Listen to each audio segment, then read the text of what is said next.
Hey, we love that umbrella guy. All right. Thank you.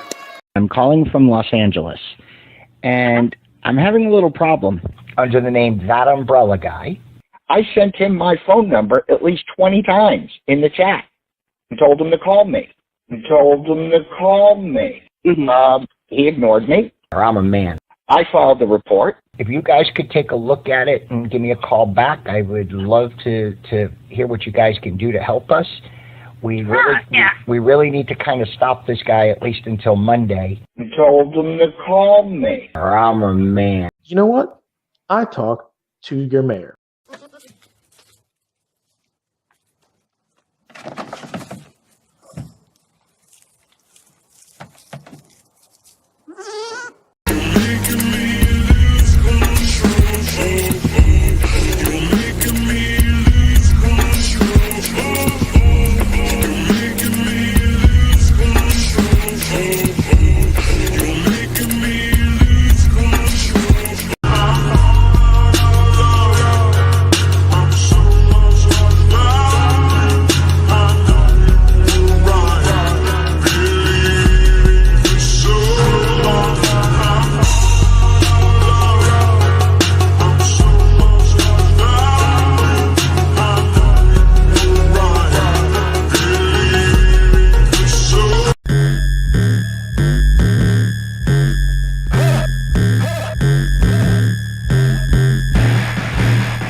Most cruising the whip, pimping fun times, masked up, supersizing a verbal drive-by, speed dialing hair club for men, wondering if a statue wig if they'll buy it again. But this is bigger than lead press on hair, or I respect sending emails no one reads because they don't care, or the summary of your life goals, lit broken dreams and pockets filled with holes. Remember you begged saying you were a fan, like on the daily how you pretend to be a man, all because you didn't get your way, screaming I'll sue because no one listened to what you say. Honestly, that's pathetic, and maybe I would have been a tad sympathetic, but you had to make this personal, hoping for a sudden career or life reversal, not knowing that all of the money in the world can't project the one thing you'll never have, and that's a modicum of respect. And apparently some folks haven't heard that targeting kids is a useless lawsuit or written words.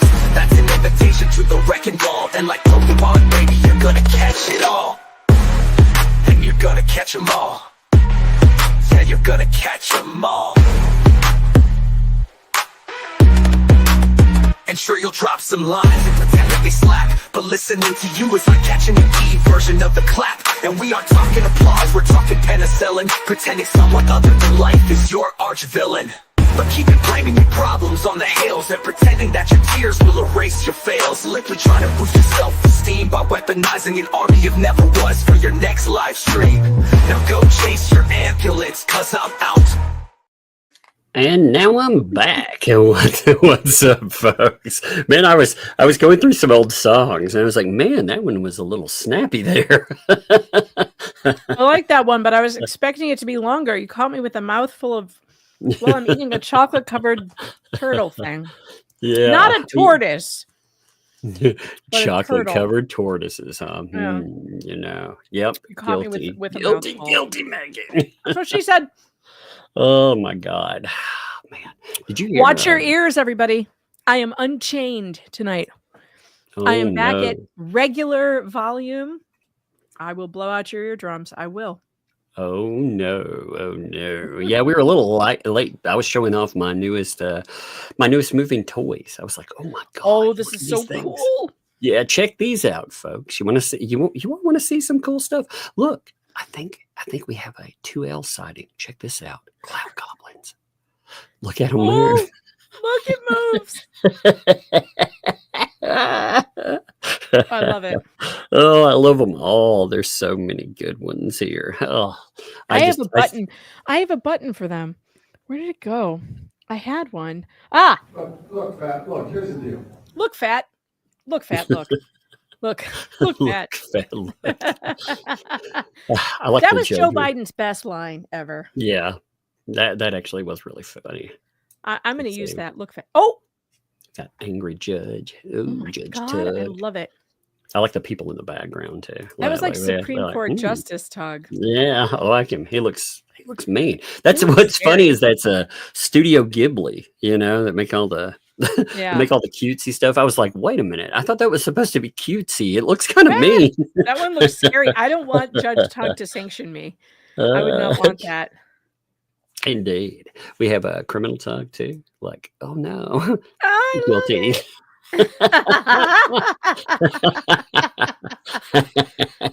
Oh, AI is getting so good.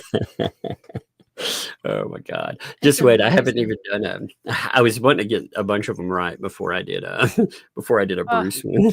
I want to do We a need- polyflop. Or we need that. Well, actually, we need that one. Oh my God. I bet I could do that while we're talking. With his hands on his hips would be great. Yeah. Well, Hold- actually. With his hands on his hips. Oh my God. I bet you I could animate one of those when we're talking. Oh my No Mom to an Angel. I did not enjoy that trial today. The chat forced me to cover it, and it was the worst, most boring thing ever. But the good news is this. They did not meet the super chat goal today, so I don't have to cover it tomorrow. Yay! Yeah, you were like, please. See, they can only stand the torture so long themselves. That's the It kicker. The Lori Daybell trial is so boring. It's so bad. I thought it would be good because she was representing herself. It's not. It's horrifically bad. And when I say bad, I mean we're all snoring. That's sad. Usually, when people get out there pro se, it's usually pretty funny. I know. But she's just so annoying that she Mhm. makes you feel angry every time she gets up to talk instead of being okay. The moist moment was funny. So at one point I had to slow down I was afraid we were catching up to real speed when we would have to then really suffer. Mhm. So I slowed it down to 0.5 speed. And just as I did that, the cop on the stand said, "It was moist." I wonder why people kept telling me they kept asking me about everything being moist today. I was like, what the fuck is everybody talking about? Oh God, it was so funny. He was like, moist. And everyone just died. It was actually, I thought speeding up that trial would make it funnier, but it turned out slowing it down made it much It made funnier. it better. That's funny. There's nothing like a boring trial, That's what, people don't understand how great this trial has been because it's anything. And we're not even at the trial stage yet. We're just in a lawsuit right now. Put his hands on his hips. Let's see if I can make that happen. Actually, Have the figure put his hands on his hips. I'll just try it that way. Yeah. Oh God! Yes, by the way, if you enjoy this content and you like moving pictures, consider super chatting because this stuff ain't free, but it is fun. Tucker's got a new obsession that is digging into his wallet again. Oh my God, he does move and he puts his hands on his hips. Oh my God, it's awesome. Oh, I gotta upload this. Give me a second. I can't wait. Oh my God, he does move. Now, I'll have to find him some music or something behind him, but I gotta find something. There's so many pictures in here. I have to delete something to put anything new in anymore. It only allows you to have 100 images or whatever. I don't know. And you're already there. Oh yeah, I've been there a lot. I went crazy in the depth trial. So yeah, I think I spotted Yamaha Biker in the chat. Dude, that dude is so funny. That stream last night, I watched it 3 times for that Paul Lind voice as he was reading Bruce Manskin. It was so fun, and I showed it on my stream today. It was so funny. I was like falling out of my chair. God, you heard it, right? Did you tune in time to hear it? I did. I did. It's like, oh my God. Here we go. Let's see. Look, he'll put his hand on his oh,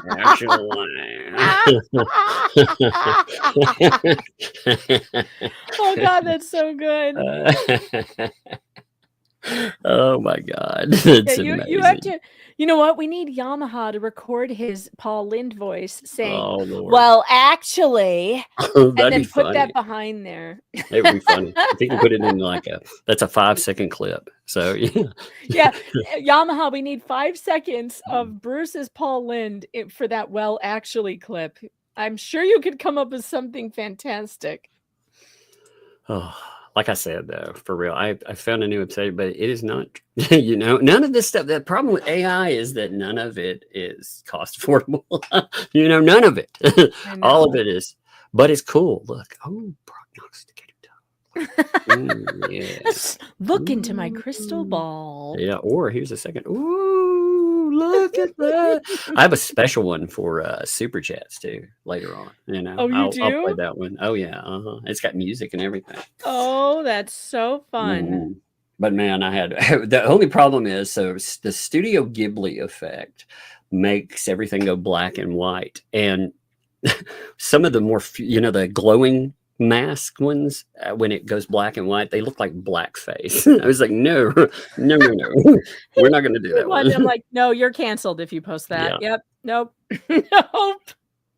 Today's been interesting. We've been looking at different things. We got a document today, but I do not want to go over it yet because it needs some stuff with it. I will mention what it is. We will talk about that a little because it is fascinating, and it does deal with something that we've laughed about a little bit, but I want to be able to pull other supporting documents. Like I said, other people will cover, and that's great. If people get there first, that's awesome. Don't care. They will be, it'll be straightforward, so they will be right. But this is funnier with other supporting documents. There's other items that I need to pull with it. Let me pull this up. I'll mention what it is, though. It's a longer document, but it's, like I said, it's good. It's a fascinating document. It is, you can always tell again, players. So you can tell what lawsuit we're talking about. Anytime you see Larry is part of it, that we're talking about thumbnail litigation. And this is a defendant's memorandum of law in support of motion for sanctions. Now, what makes this funny is it spits in the eye of Bruce telling us that law doesn't support him being sanctioned. For the this again is for the thumbnail case. So we're talking about Stark. Yeah, this is not the Fed case. This is the state court case thumbnail lawsuit that Stark is involved in. Yeah, but Bruce, you could tell. See, Bruce gave away the game way too many times. He gave away the game that he was way too directly involved, and you could tell because when the sanctions came up, the talk about that one, Bruce immediately went out and just went nuts about talking about being, sanctioned and saying that can't happen, this can't happen, and I need to pull all of that stuff for for this because it'll really give it a little oomph. What are you doing, kiddo? What are you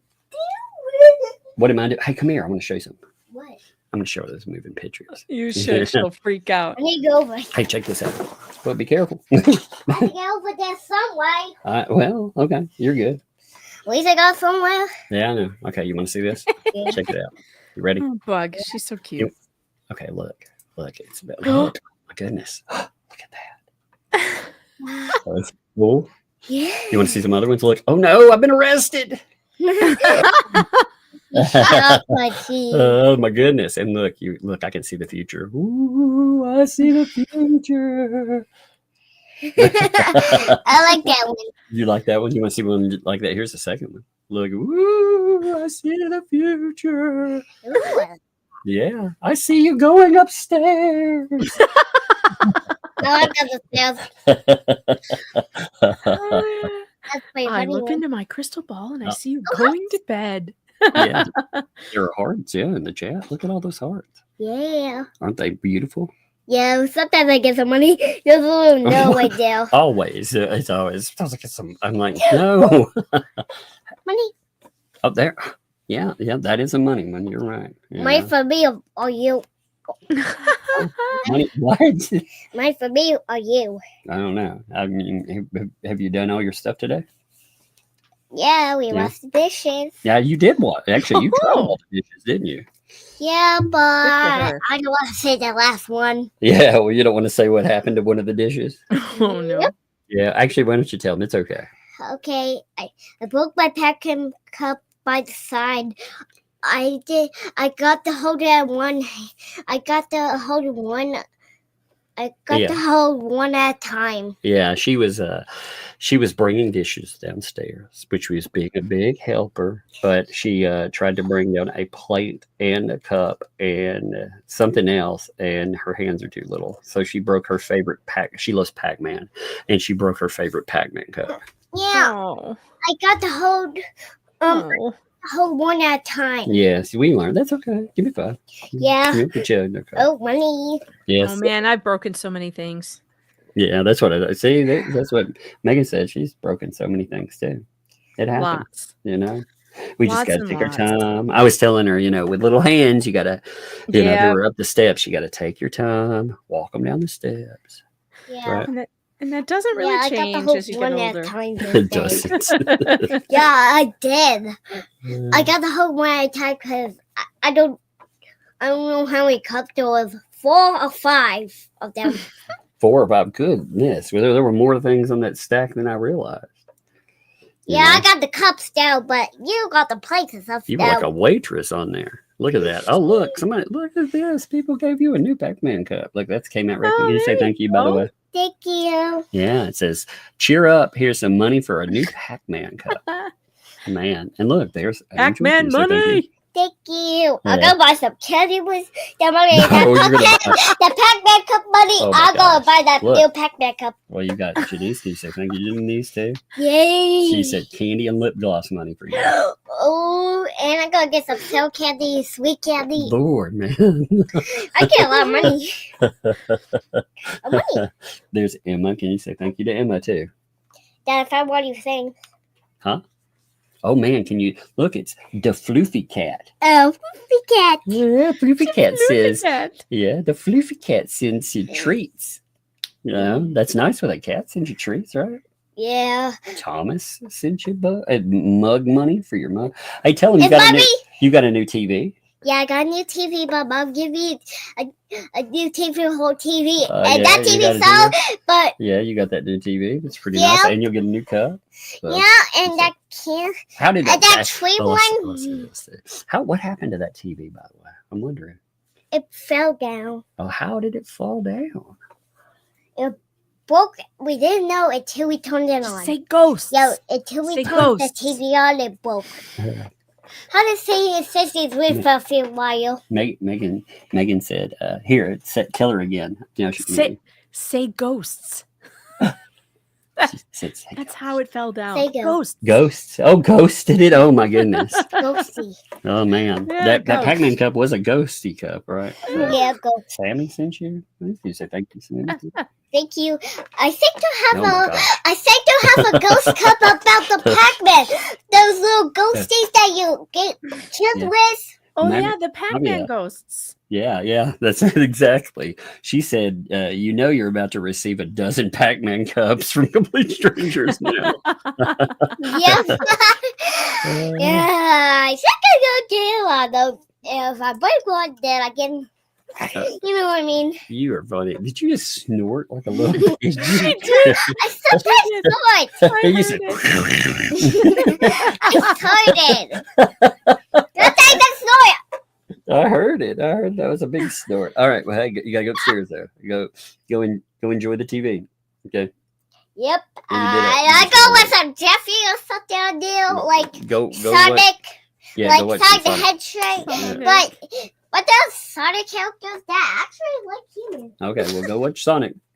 Love you. Hey, shut that door Gotta for go me. fast. All right. Hey, don't go She's so fast up the cute. steps though. Yep, I won't. Okay. All right. Be careful. You can go Yep. fast when you get like up. tail and like flying. Okay. Oh, God, Hey, shut they're the door so for me. Cute when they're that I know. age. I know. Damn. She's like a ball of freaking energy, dude. She's always on the woof. She's hilarious, though. Okay, so today I thought, give me 1 second here. I gotta refresh my screen. I turn it off after after I show through the stuff. Because Yeah. some of the stuff we have on, I'm like, well, she can't read, but just in case. Yeah, right. Today, I thought we would talk about this lovely thing. Now, Megan brought this up yesterday, and this I think is very well worth talking about. It's a wonderful article from 2013. This was I felt like it was more of a confessional. Yeah. Yes. It's- It was it's- very enlightening, Yeah. I might say.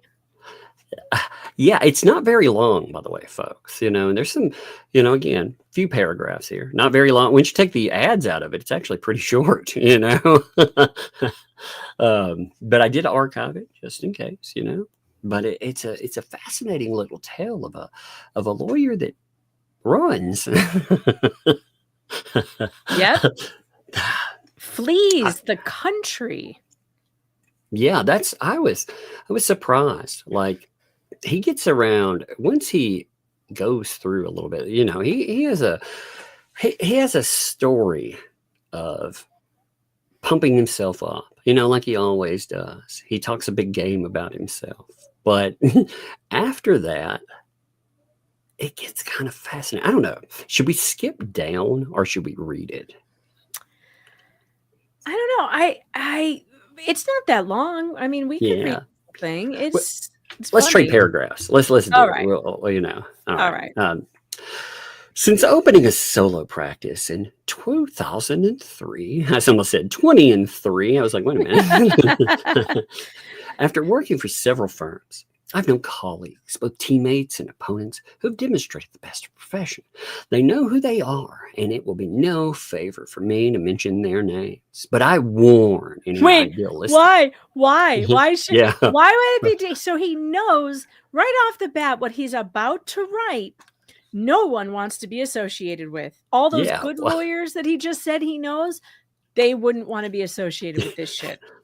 They don't want his name. Yeah. Well, as we've seen, apparently the things that we've seen in this case, this isn't the first time. That's the interesting thing. So I've seen it.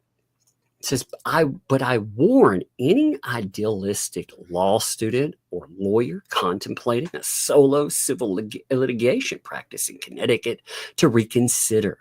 A retired state judge candidly told me that he actually counsels young people to avoid a career in law here. I was surprised and unsurprised at the same time. Can I also say, I mean, this is not unusual. Every lawyer I know counsels the young people around them not to go into law. Yeah. That's not unusual, and it's not Connecticut specific. Ask Good Logic. Ask Joe Neerman what he thinks about becoming a lawyer. He'll tell you, don't do it. Don't do it. I think a lot of, they all say that. Yeah, I think a lot of different professions are like that. When people talk about mental health practice, for example, I'm like, I don't know if you want to do that, especially if you're going to be talking about state money or anything. You don't want that.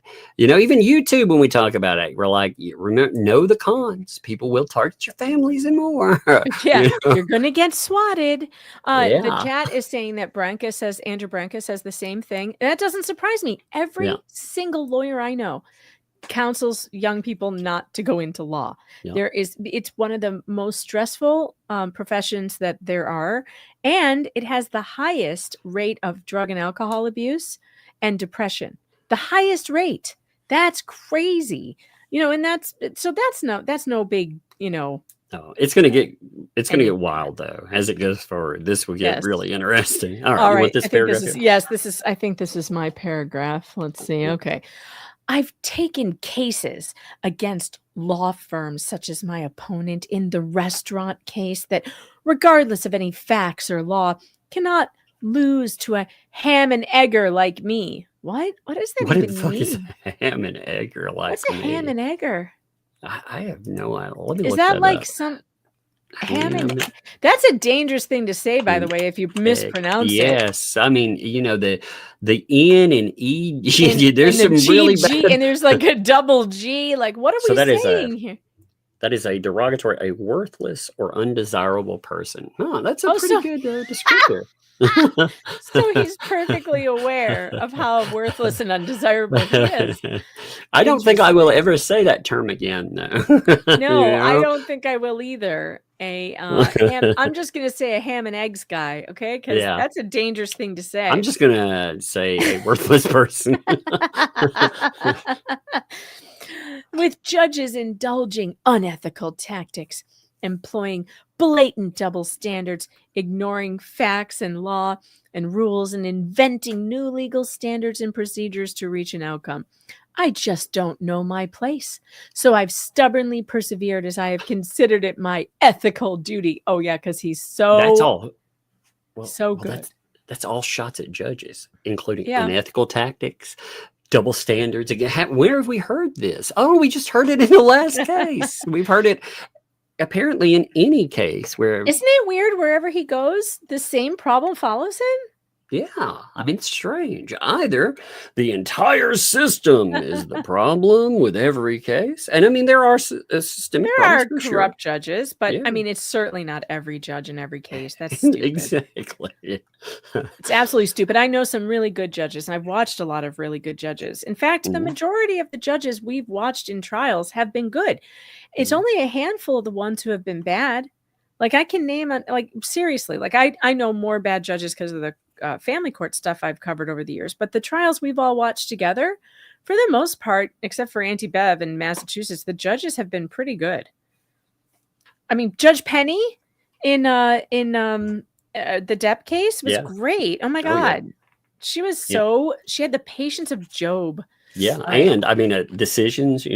She made a couple of decisions. I was like, "Oh my God, that's terrible!" But she tried to be like right across the line, neutral. Yeah. And That's how I felt about Judge Carroll in the Kowalski case. I mean, he was a hard ass, but he was like a hard ass to everybody.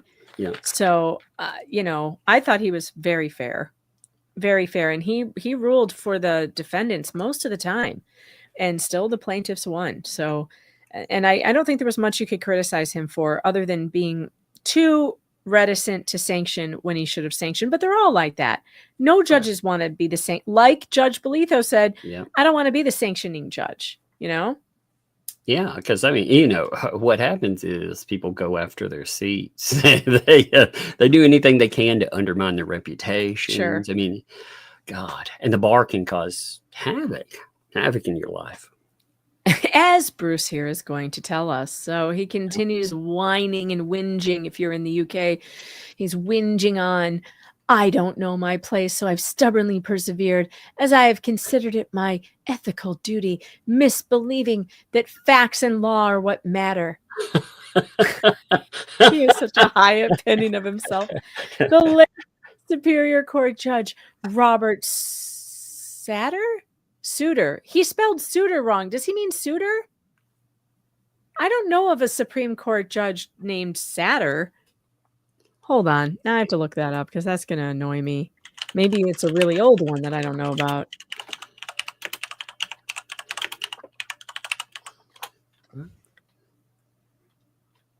Did you find it? Not yet. Justice Satter. Never heard of him. The Robert Satter collection. Who's Robert Satter? Does he mean a state Supreme Court justice? Here's a Connecticut State Library for Robert Satter. Oh, okay. It's a Connecticut Supreme Court justice. Okay, all right. I thought he was talking about. I was thinking SCOTUS. Okay. Yeah. Well, and there was a Justice Souter. So I thought, did he spell that wrong? Because he does spell things wrong. The late Superior Court Judge Robert Satter wrote that 90% of cases have a single correct outcome, and only the rare few turn on a judge's values. It would seem that I have invested the vast majority of my time in the latter category. Well, how do you keep finding all these judges that are so unfair? And maybe that speaks to your your skills are lack thereof. I'm Maybe you just just saying. piss off every judge you go in front of because you file frivolous shit and you act like an ass. That could be it. I could see that. I really And could. yeah, and then he said, I have not in my biggest cases, facts, law, and procedural rules have given way to preferential treatment, evidently depending on who the opposition has been. And I've not sat silent and never will, even when they come after me, and they have. There, that's the thing. When he gets sanctioned for his terrible behavior, he's like, I'm just speaking for my clients. And he's And like, I'm speaking truth to power. oh, I mean, this is this case personified. Again, 12 years before. He could be writing this. He could write this right now about this Mhm. about this case. He's going to use the exact same arguments. Well, I thought about it at first when we went over it. I thought about saying, look at this brand new article that he wrote. And then, being like, dun, dun, dun. But I thought, nah, people freak out because enough people have seen it already. Yeah. I have felt terrible for whatever part the lawyer I am has motivated and justified some judges to abuse their power. The lawyer I am has motivated them. Indeed. Yeah, Indeed. at least he recognizes it's something he is doing in his law practice that is aggravating judges to such a point that he says they're abusing their power. I say they're probably just reacting the way they need to keep control in the courtroom. I hope people bring this up to LMNOP because he says that quite literally is depriving me of my livelihood. Okay, but the next part, with my clients suffering undeservedly. Yes, the way that he acts causes his clients to suffer. And I've never seen another lawyer complain about stuff like this ever. I've never heard a lawyer write publicly that his behavior causes his clients to suffer. I've never heard of someone admitting that before. It's incredible. Yeah, I've seen ones that cause their clients to suffer, but I've never seen one admit. They would never write it. No, because I mean, this right here, this. If you wanted to sue somebody, for them screwing up your case, and you decided, hey, what should I use as evidence? Maybe their own words would work really well. Oh my God, this is perfect evidence for ineffective counsel. It is. That's what I'm saying. Think about it. It's right in his own words. He wrote in 2014 that he behaves in a way, whatever that is, and he doesn't know what it is, but he behaves in a way that motivates judges to punish his clients. See, why would he say that? Why would you keep acting like that? Because he doesn't know what he's doing, because he doesn't know he doesn't see his own disability, whatever that is. He definitely has one, some kind of disability. I don't know what, but certainly this isn't normal behavior. This is not a way that normal lawyers behave. Not even David Gingras acts this bad. Although he acts pretty bad. I mean, I was about to say it's close. Yeah. I mean, they're like the coin flip brothers, You'd be like, which one's worse today? Did you by any chance see the compilation video somebody made of David Gingras sighing and rolling his eyes and getting stuck? Yeah. It's so good.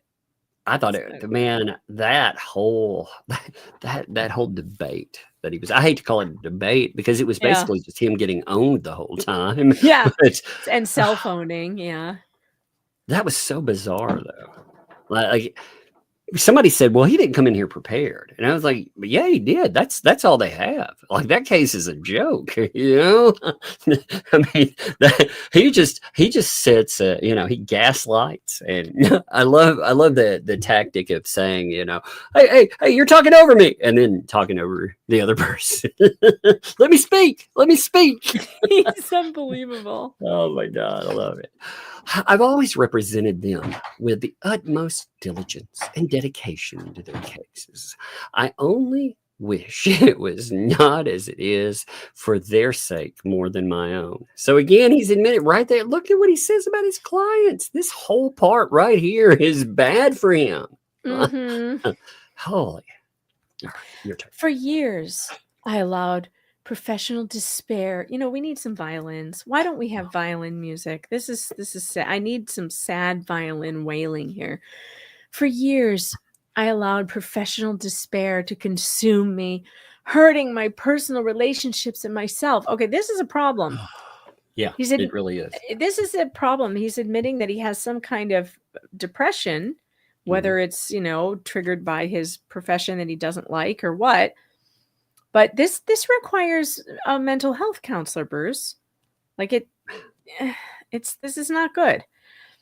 In November of 2011, while visiting Armenia, and again, I just want to say, get help, because seriously, in all seriousness, I don't like to see people suffer. And if you're suffering something like this, you need to get help.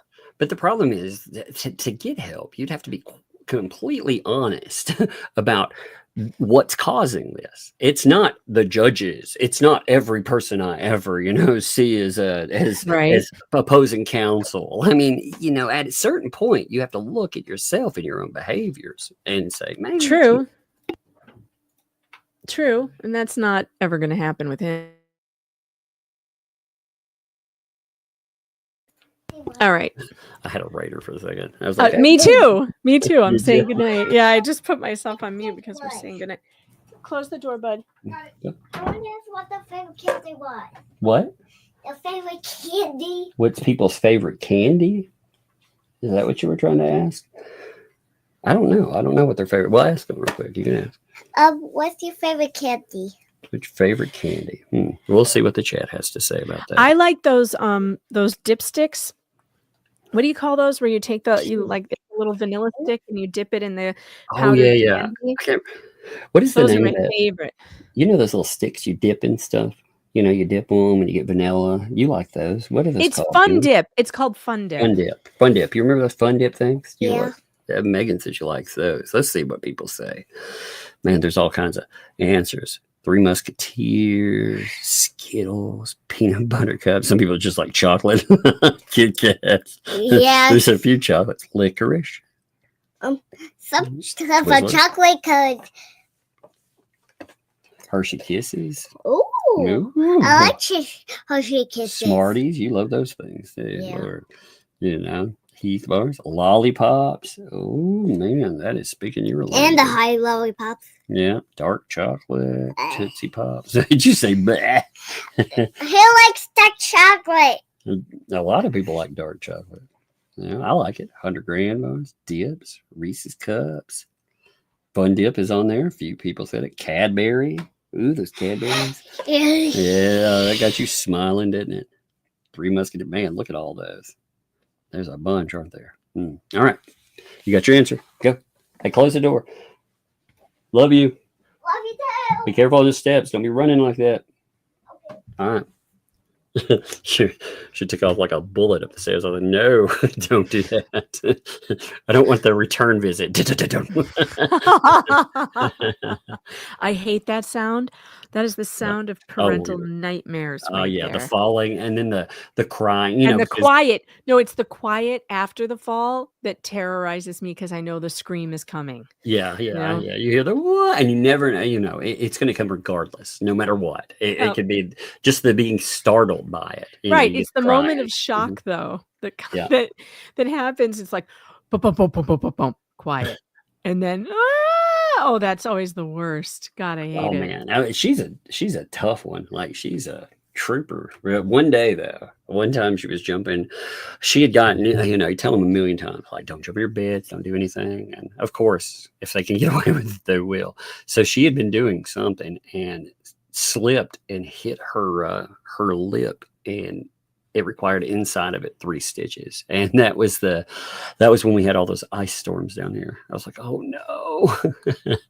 You could tell though, you could tell it was scary riding there because she was crying at first and then, crying to go. But when we got on and we're sliding all over the roads, they were crying to come back home. I'm okay, Dad. Get us off the road. I found some good music for this. Ready? Okay. I found something. All right, here we go. A little Bach in the background will do perfectly. While visiting Armenia, I made the monumental decision to move here. Believing blindly at the time I might recover what I lost of myself and the profession to which I gave my all, only to be treated like dirt by those whose solemn duty is not to. I could not What a statement. really know. A year and a half before the planned move, whether I would get on the plane. I never articulated a thought of changing my mind, but as my departure grew near, the gravity of my decision became so heavy that I wondered if I could. I was distancing myself from, not leaving, a fraud of a profession, but I was moving far from loving family, valued colleagues, and dear friends. Oh, man. That touched me. That touched me right in the... In no time after arriving in the typo of Georgia,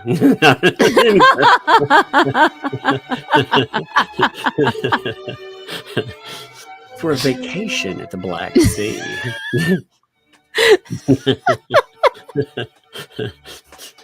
And then in another part of Armenia that I probably can't pronounce right, my despair evaporated. Those who'd wronged me and my clients, and they know who they are, cannot take away the happiness I found here. Although geography won't prevent powerful people who are in charge of the profession from harming me with monetary sanctions, phony disciplinary investigations. So this wouldn't be the first time this has happened to you. No, it's crazy. And unsigned editorials designed to tarnish my reputation, all of which have occurred in the past. That is one hell of a statement. So anybody that's wondering, hey, look at this case. This isn't a one-off. You know? It is not. No, it is not. I mean, disciplinary investigations, sanctions, his reputation in tatters,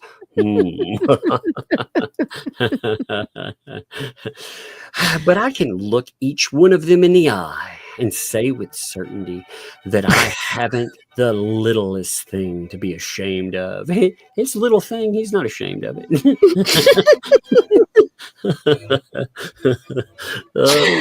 And how I've fulfilled my responsibilities as a lawyer. Only they do. Because of them, I am less available to those who would need my help and won't find another as willing as I was. Oh, he is very willing to make an ass of himself. I will definitely, I'll admit that. That's true. Yeah, he'll show you that little thing he's not ashamed of.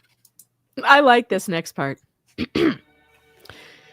I am writing this in the midst of apple, plum, and walnut trees at my in-laws' summer country house. At peace I haven't felt in many years. Thanks to my choice for a new life in another place, and my amazing wife who made it possible. The leaf I've turned over is a new attitude, disposition, and outlook, but not new ideals. And here in Armenia, I've stopped biting my fingernails.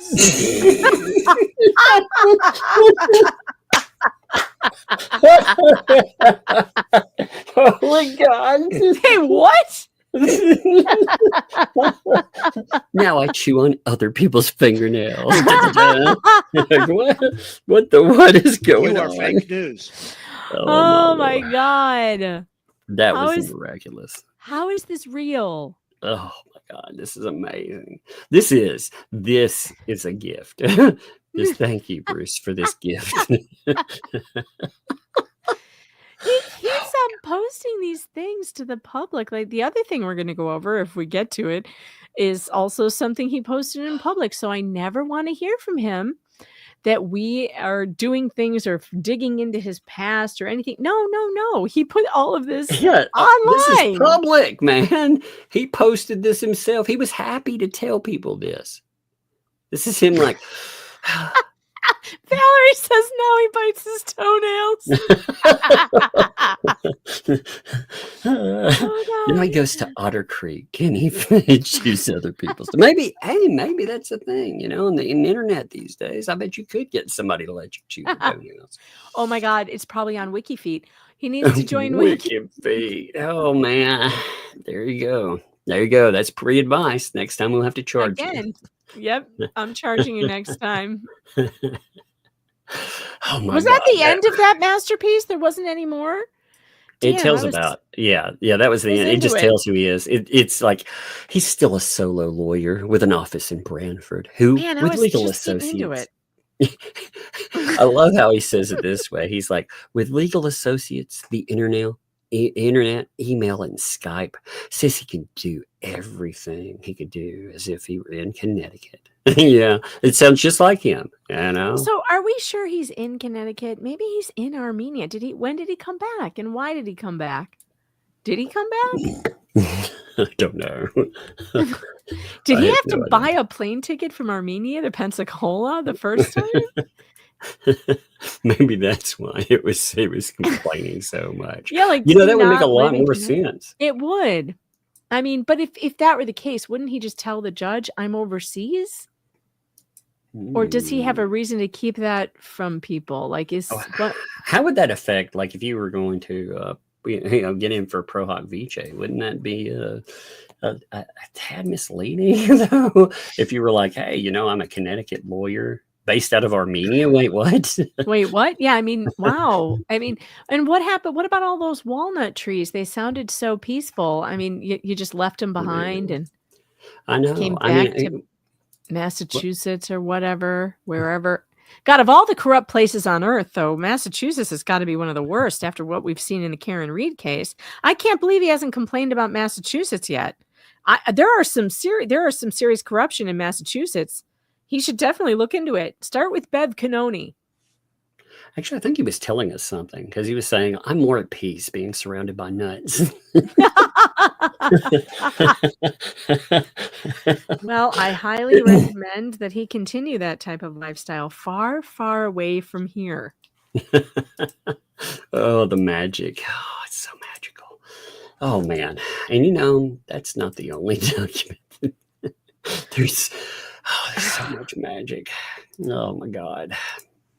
That's 60 pages. Oh, Jeremy says, interestingly enough, Hale's headquarters is filled with walnut trees. Bruce would love it there. Maybe that's why he's got this this obsession with you, Jeremy. He wants to take over Hale's headquarters because of those walnut trees. I didn't know where that one was going to go. I thought you were going to make a joke about Jeremy's walnuts. Jeremy's walnuts. Bruce is jealous of Jeremy's walnuts too, by the way. Jeremy has the biggest set of walnuts I've ever heard of. I almost said seen. I have not seen Jeremy's walnuts. Oh my God. Can we rewind that one? Whoopsie. I've made a huge mistake. My life choices. Now, hey, but what you learn from Bruce is just blame it on other people. You'd be like, man, how dare Jeremy make me say that? He says, Juice wants my huge walnuts. I know nothing about Jeremy's huge walnuts. I'm just saying it's apparent. He's got huge walnuts. That's funny. Digging in deeper. Oh my God. They're going to clip that, aren't they? God dang it. I'm sure. What's funny is, what's really funny is people try to clip out all the laughing that you do at yourself, and it's like, it's not possible. It's absolutely not possible. I know. Oh my God. This document, man, the letters in this are especially beautiful, I know they are. They are. But so you want to skip this because this really just goes over what's in the letters, and it just kind of like boils it down to the worst When do parts the of the letters. start? Underneath this as exhibits. So it'll say Exhibit 2. Yeah. There, right there. Oh yeah. I didn't say. Yeah. Oh, these letters are amazing. Now, let me give love to Mr. Wiznut, by the way, because Mr. Shizzy Wiznut and Biker. Yes, and I think Rogue Mama found this on Bruce's Facebook. And I also just for a quick, what is this about? This is why he's being disciplined, or why he was being disciplined in Connecticut. He sent multiple, over 40 and then 40 more emails harassing and annoying the disciplinary committee. So the same kind of thing he's doing here. And they said in their disciplinary document above there that we skipped over that he violated the rules of professional conduct, and they named it, and they said which rules, because the rules of professional conduct say that a member of the bar shall not use communications to harass and there's another word, it's harass or vex or something like that, just basically saying it's vexatious. You're doing this just to harass people, right? So these are the emails that the Connecticut bar attached to their complaint about why this guy has to be disciplined. All right. This stuff's amazing. I mean, it is. It's so good. Maybe we should go letter to letter. You know what I mean? Yeah. We'll trade off letters. Sure. Dear Mr. Butler, I appreciate your diligence in ensuring against unauthorized communication with a representative party. As you note, I have communicated substantively, even after engaging attorney Rinaldi. Yeah, that's Rinaldi. Yeah. In the absence of an attorney from an appearance form with a checkbox. Yeah. Oh, yeah. In absence of an appearance, my bad. Form with a checkbox indicating the nature of the appearance, you may consider attorney Rinaldi's acquiescence in my openly communicating with your office and the OSB. Openly communicating. Oh, he changed tenses. Okay, I understand. It's his writing style is garbage, man. That should have said, you may consider attorney Rinaldi's acquiescence in my open communication with your office, not in my openly communicating with your office. That's very awkward.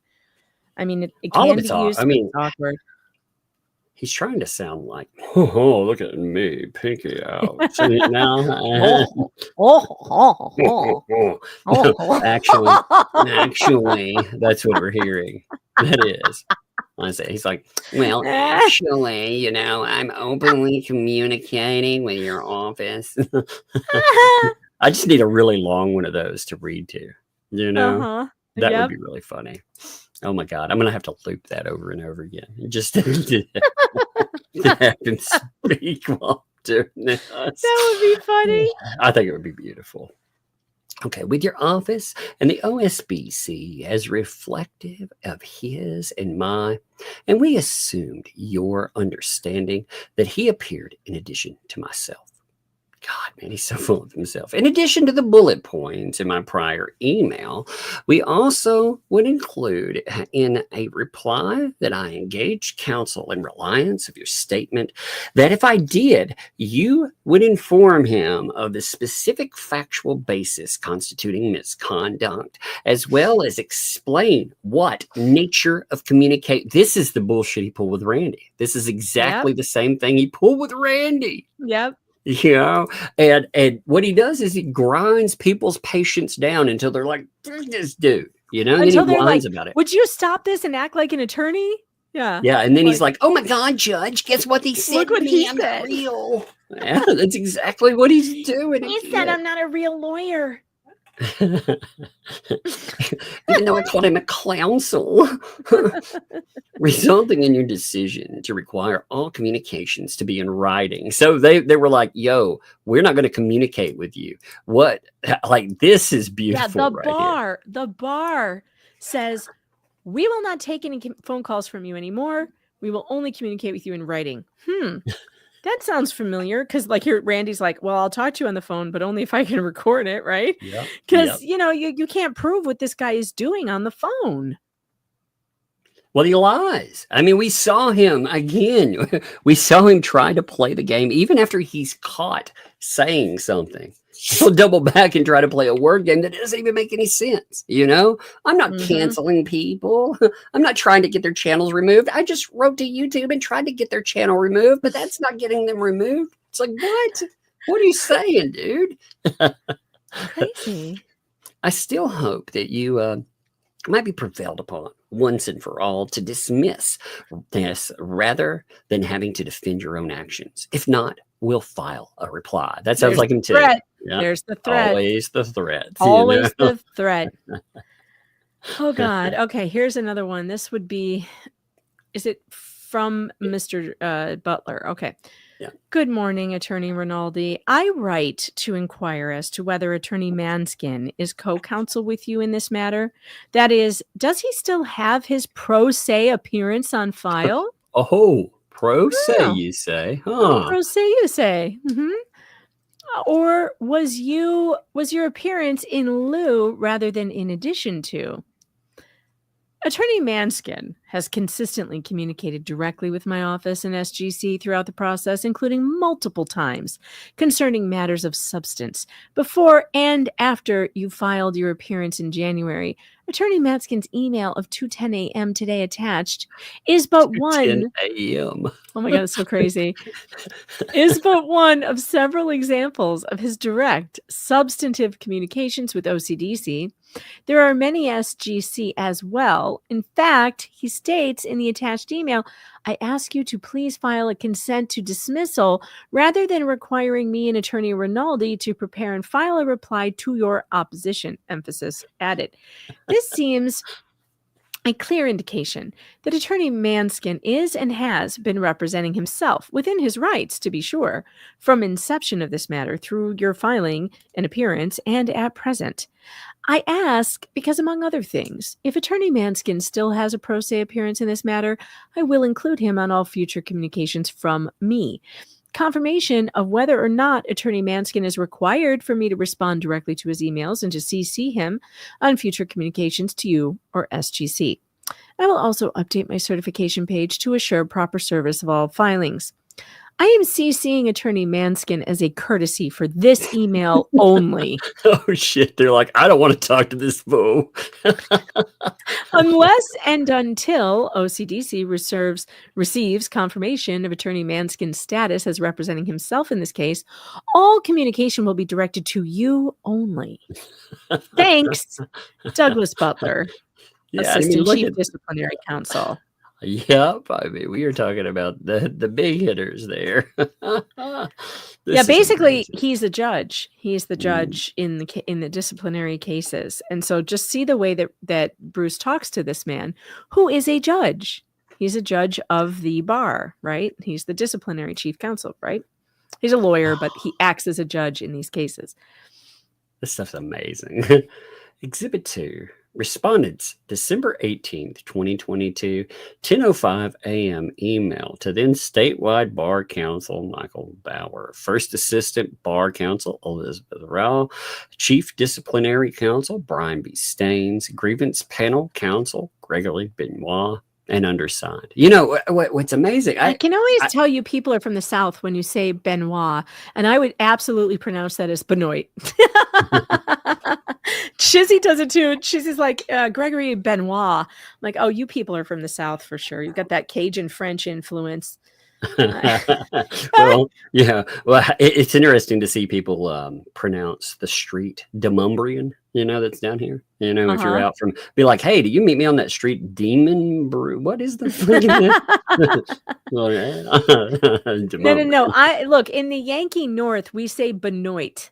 That's how we say it. That's how it. Yep, we would say Benoit. That's how we would say it. That sounds like a weird toy or something. I'm gonna get out my Benoit. Yeah, I know it's weird, but that's the Yankee thing. Like we don't do the French "wa," we do "oi."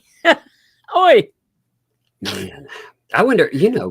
Remember when Bruce had Shizzy, You know, he was like, I've CC'd all these people so you can write them about me. I wonder who all they were. I need to go back and look at all the names that were included on that. You know, you remember all that fun stuff? Yeah. I wonder if it's these people. It was.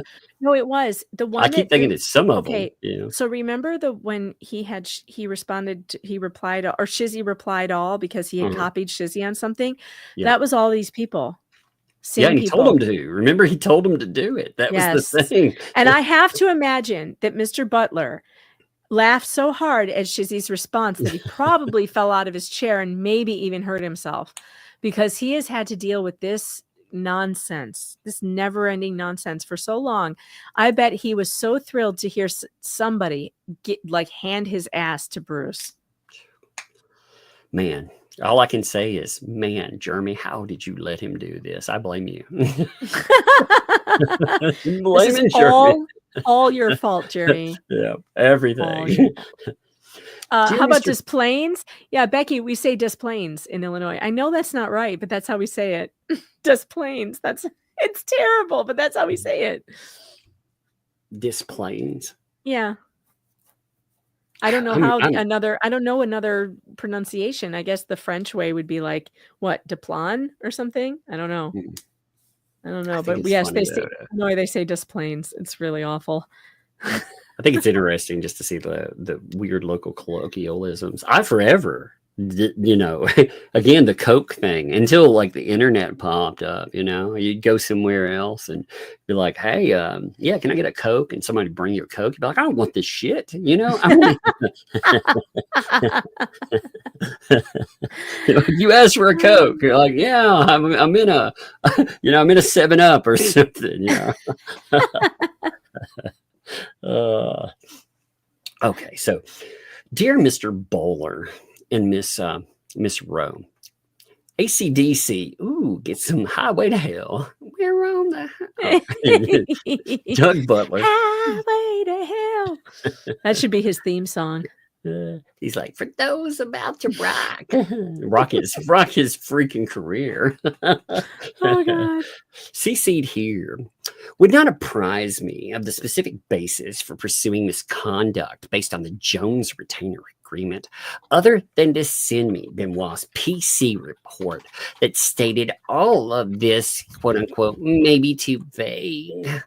I ask for specific deficiency, which constitutes misconduct. That really sounds like him. It really does. Oh, yeah. What needed to be in there, or what was in there that should not have been. I have no idea. Oh my God. Doug did clearly explain his right as AC/DC to go fishing for misconduct, not raise. We're missing something. Here we go. All right, there you go.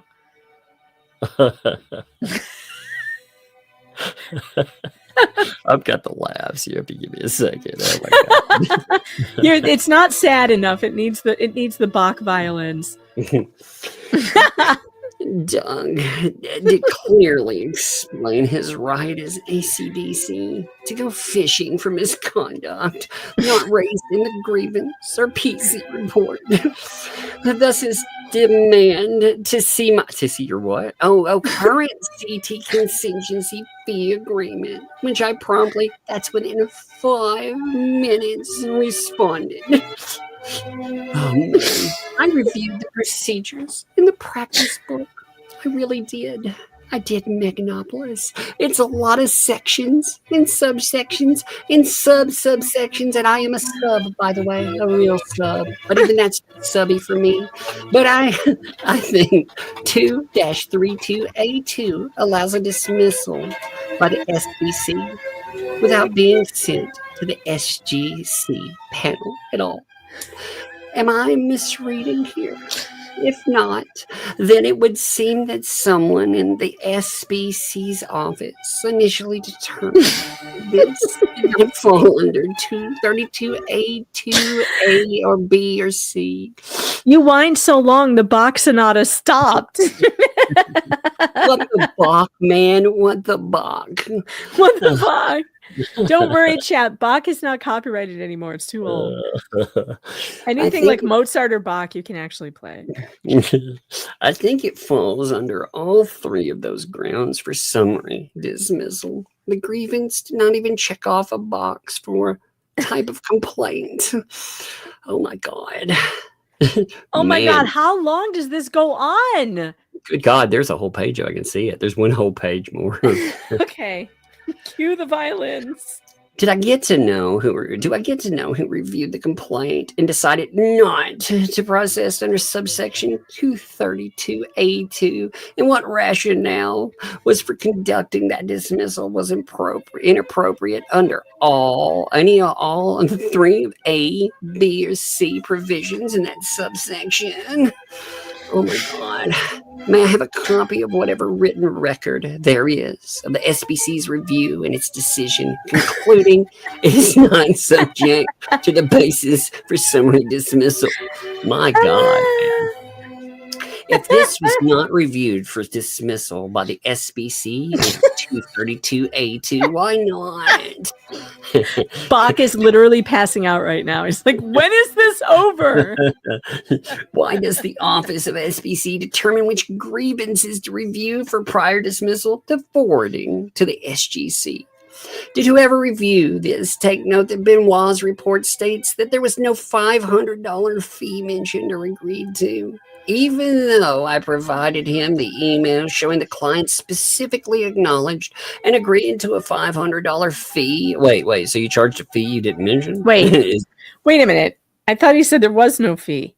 Yeah. Pro bono. So why would he charge a $500 fee? Oh, so there's what he did. So there it is. Interesting. To this day, nobody, that's Benoit, SBC, or Doug Butler, has told me the specific basis, i.e., it was a misconduct that your fee agreement contained or failed to contain. All I have is maybe too vague. In the opinion of a small claims court collections officer who ignored my calls and emails for 2 months, Megan. 2 months. I'm sorry, can I get you a tissue? I've got my own, thank you. I'm still dreaming of the walnut trees. Oh my God, I just realized something. Oh my God, I don't know why I just realized this because it's staring me right in the face. This other this disciplinary hearing happened because of a pro bono contract that he wasn't pro bono in. Where have we had talks like that about before? I have heard that the contract he has with Lynette is a contingency contract and not a pro bono contract, but he's been telling the court that it's pro bono. If that's true, shit, he's been telling the world. If that's true, then that is a huge lie, because taking something on contingency is not doing it for free. That's what look at this though. This is like the same story. He says he's going pro bono. The contract is supposed to be pro bono, but then there's this $500 retainer fee or $500 fee. I like this part right here. Actually, when we get to it, then wrote a glaringly error-laden reply to that report that misspelled my name. Oh no, did they call you Manskin? They called me the skin of the mans. Rumple Manskin. They call me Deuce. That would be hilarious if it actually said that, Deuce. You'd be like, he really doesn't like people using the wrong name. 26 years with a clean record in 2 states. I find that hard to believe. Well, you can't say that anymore. Yeah. You can't say that. You now have been sued, and you can no longer say you've never been sued. Man, I'd love to see that freaking contract. That Oh, he's going to have to turn it over. It's going to be it's going to be in discovery. And if he says there is no contract, that's a problem too. Yeah, that's a huge problem. So he's in a pickle there. That's why I think he's on a plane. I don't think he's going to turn in his filing tomorrow. I think he's on his way out. He's got until tomorrow, so we can see. And maybe he'll throw one in right out the door. But again, that's the thing we're talking about. He has already put all of his excuses in beforehand. So if he's going to be like, but that Jeremy, I mean, that's going to look stupid. It's going to look real stupid. He would just be filing that for internet clicks. Uh-huh. I am beyond dismayed. I have to waste such time. Take it from my practice. Where have we heard this? Oh boy, here it comes. My practice, my clients, and my family. And the stress.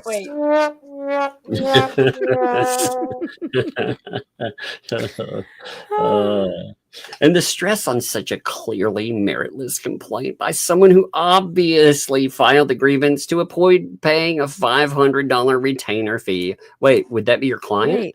Yeah. You mean your clients that you're taking away from? But you said you would do it for free. Yeah, not disclosing. Well, I mean, no, he didn't. That's the whole thing. He didn't disclose it. That's what all this was about, right? That's what it seems. So I greatly appreciate a response to the questions here. Bruce, oh, yours truly, PH duh. Wait, no. Exhibit 3. Respondents December 21st, 2022 Facebook post. I love this part. Oh, no. He posted this on Facebook. Oh, so he was posting stuff on social media about all this nonsense. See, this kind of shit, like this right here, I don't see how this doesn't work into what he was pulling, because he's done this before and it's been problems for him, posting online, talking shit, and doing all this stuff. This is so sad. Okay, here we go. December 21, 2022. After 26 years, prosecuted based on a grammar error. Well, he has a lot of those, so that's not surprising. Since this is a Christmas thing, I do have a funny, scary Christmas music. Maybe we should play that. All right, this is nice and sad. First off, let me clear up one thing. Prosecuted refers not to criminal proceeding, but a professional disciplinary proceeding. I am being prosecuted for alleged lawyer misconduct. How dare you? What happened? Why did my music go away? It's like I'm noping out.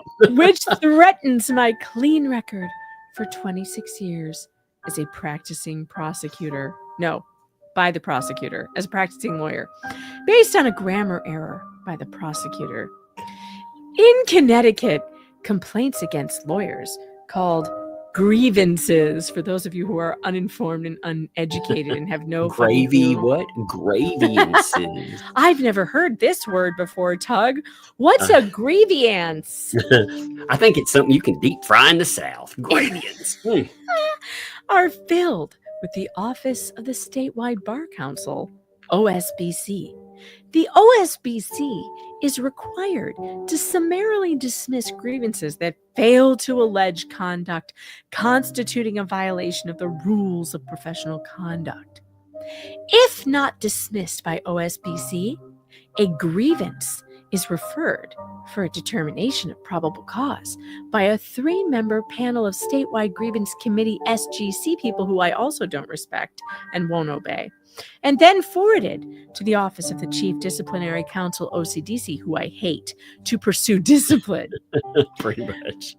The prosecutor and Assistant Chief Disciplinary Counsel, ACDC, pursues a conviction for any violation of the rules of professional conduct and seeks to have imposed on the lawyer professional discipline such as reprimand, suspensions, or even disbarment in the most serious cases that would be on the lawyer's permanent public record. Oh yeah, I didn't have it. There we go. The trial is a live hearing in Hartford. A live hearing. Can you believe that, folks? A live hearing.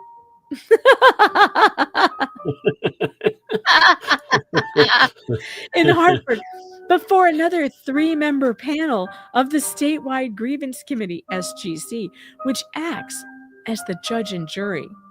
There are 5 full-time, this is a nice walkthrough of how it works.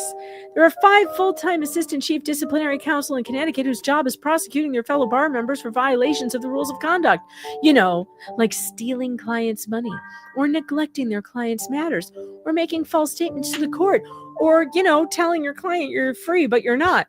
So after 26 years of practicing law in Connecticut and Massachusetts with a perfect record of no professional discipline, I find myself in an alphabet soup of hot water.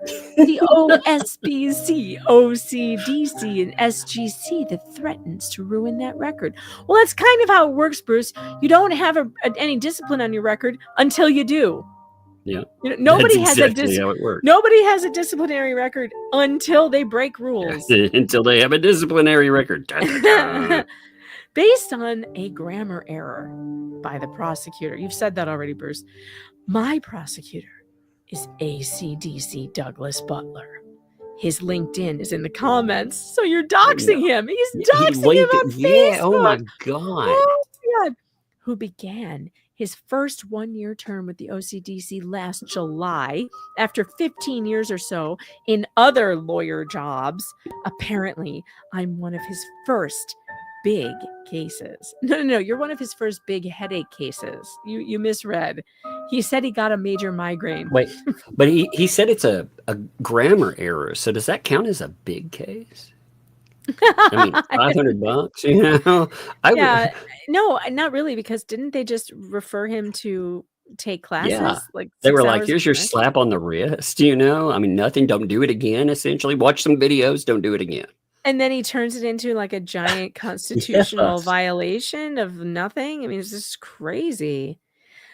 ACD Butler isn't prosecuting me for stealing or neglect of clients or lying to the court. ACD Butler is prosecuting me because I did not include a sentence in a fee agreement with a client. There will not be any litigation costs you'll have to pay. That's a big sentence, though. That's a big sentence. Because That's like the whole otherwise- point of the contract. Yeah. I mean, otherwise, if you, that stipulates you will have to pay something. Then. Exactly. Even if the rule for fee agreements required me to include that sentence, it does not, by any stretch, to devote resources for an entire prosecution of an ultra hyper technical violation against a 26-year lawyer with a clean record is difficult to understand. What makes it even more incomprehensible is that ACDC Butler is making up the charge based on language that does not even appear in the rule that he's prosecuting me for violating. Oh, my God. Here's the deal. A client decided they would not pay the retainer fee owed after I'd filed an appearance in their discrimination case with the Connecticut Commission on Human Rights and Opportunities. They threatened a grievance on some conjured up ground that I had committed misconduct by not spontaneously phoning them to report nothing in the case had happened since the last update 6 weeks earlier, thinking I'd give in on the fee. I told the client I would not forgive the fee and look forward to responding to any grievance. Wait, let's decipher that. So the person called and said, "Hey, I haven't heard shit in 6 weeks, and I don't think I should have to pay for this." And Bruce was like, "Sue me then," or the person was like, "I'm going to sue" when it gets to that point. And he's like, "Fine, I look forward to it." That's how I translate that. Oh my God. amazing. Statewide Bar Counsel Michael Bowler, who just retired after more than 20 years, determined in secret deliberations that the grievance warranted investigation. It didn't. And so forwarded it to of course, that's his job, is to decide what warrants an investigation. I mean, you're not the guy, Bruce, who decides that. It's Michael Bowler, who forwarded it to a 3-person panel of the SGC, which, to my surprise, issued a finding of probable cause of a violation that my fee agreement may be too vague. The SGC panel members follow the recommendation of their panel counsel, a private practice lawyer with a side gig who investigates. Oh, way to disparage the guys who are in charge of your license, you dumbass. Yeah, way to piss them off. That's a good job, A private practice lawyer. Yeah, I mean, and obviously they read this because they put it in their complaint.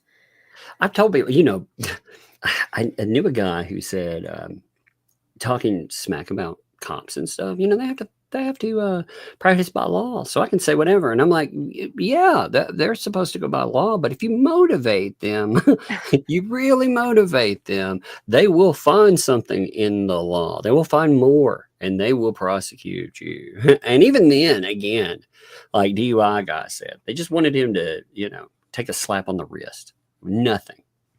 It's crazy. Absolutely nuts. All right, so they recommended that panel. That panel found probable cause. Finding probable cause results in a full-blown, protracted prosecution by the OCDC, culminating in a mandatory live proceeding in Hartford before the SGC. In this case, panel counsel was Waterford Small Claims Court Collections attorney Gregory Benoit, whose regular law practice consists of filing forms and obtaining default judgments against people for unpaid bills. My practice is ensuring victims of employment discrimination are able to pursue justice, regardless of whether they can pay large upfront legal fees. I'm much better than Benoit, you see. Yeah, that's what it says that he is. He is a money-grubbing dick. But me, on the other hand, I don't take large fees from people who can't pay things. Look at what he's saying here. That's amazing. Well, he demeans every one of these folks. I mean, again, and he put it on social media for the public to see. It's like when he put the thing about Randy on social media, on Facebook for everyone to see, where he called him the most corrupt lawyer he's ever worked with, and a scumbag and all that stuff. And he thinks that he's going to get away with that. And unbelievable. All right. My practice isn't. I said that. Benoit emailed me specifically asking why my fee agreement did not mention litigation expenses, which Rule 1.5c requires. I responded, in a CHRO case, there is no need to mention it. In fact, mentioning it only creates stress for the client because they think that it means there will be an expense. There will be expenses, when in the CHRO, there will not. I hope this addresses your concern. He responded, thank you. He then issued a decision finding probable cause based on some other unspecified deficiency in my fee agreement, accepting for purposes of argument that this is a valid position, and the panel remains of the opinion that the asserted contingent fee agreement may still be too vague. No further explanation was given. So now I'm in the vortex. He's in a vortex now. Don't go towards the light. ACDC Butler contacted me in October to introduce himself and let me know he'd be working to prove I committed misconduct. In mid-December, he popped up in my email demanding a copy of my current contingency fee agreement. The bar can ask for your agreements. You are a bar member. You signed a piece of paper that said you would follow their rules, and here you are not following their rules, and they ask you for your contract, and you're like, no. Like, what? Demanding for a copy of my current contingency fee agreement that pertains to Connecticut clients, which he said was needed in order to determine what, if any, discipline is necessary.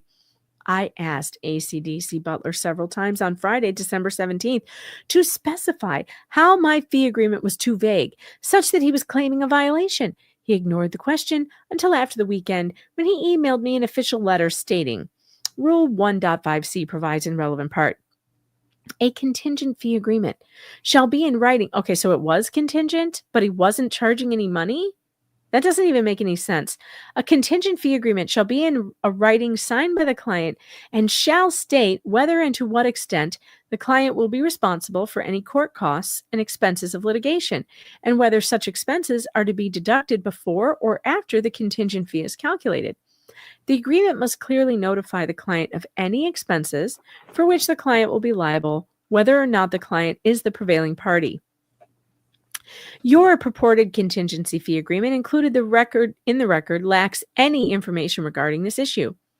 Your purported contingency agreement is completely bereft of any indication as to whether or not the complainant would be responsible for any court costs and expenses of the litigation during your representation. As a result, your asserted contingency fee agreement does not meet all the requirements for a contingency fee agreement and therefore violates Rule 1.5c of the Rules of Professional Conduct. Okay. That seems pretty cut and dry. Yeah, that doesn't really seem difficult. It seems like easy to follow, but who am I? The all caps in the excerpt from the letter denote what ACD Butler italicized in his letter, since Facebook does not enable italics, except for or not. That's my emphasis. In case, So that was his emphasis, the or not. yeah. Oh my In God. case that's a little dense, he's saying that I had to inform the client in writing there will not be any litigation costs, as opposed to just not mentioning it at the given time that there, who writes in their, oh my God, would not be any litigation costs in the Commission on Human Rights and Opportunities. So although the SGC panel said it was not issuing probable cause for not mentioning non-existent CHRO costs, Butler has decided to use that very rationale for pursuing a violation against me. And he can only make this charge by pretending the rule contains the words or not, which it doesn't. I sent 2 grammar articles explaining the difference. Oh, I'm sure he loved this. Oh my Explaining God, yeah. the difference between whether and whether or not to ACDC Butler, asking him to agree to them as exhibits. His response, the OCDC objects to grammar. The next day, this is like my objection to his email to me, is saying if A plus B equals C, it does not mean C plus A equals B or whatever. If A, then B is not B, then A. And it's like, yeah, yes, it is. What are you talking about? I will not sue you if you do this thing is the same thing as saying, if you don't stop this thing, you're going to be sued. And he kept trying to gaslight me and say that wasn't what he meant. You know what, Bruce? You're bad at grammar. Grammar is not your strong suit. The next day, he sent me a revised version of his letter, removing or not from his paraphrasing of the rule, as if that erases his tacit acknowledgement in the first letter that the rule's actual language does not support or justify his actions to harm my livelihood or to even consider pursuing the case. But wait, Tug, scroll back up to what the actual quote was. The Okay. or not, the whether or not. Yeah, it's right here.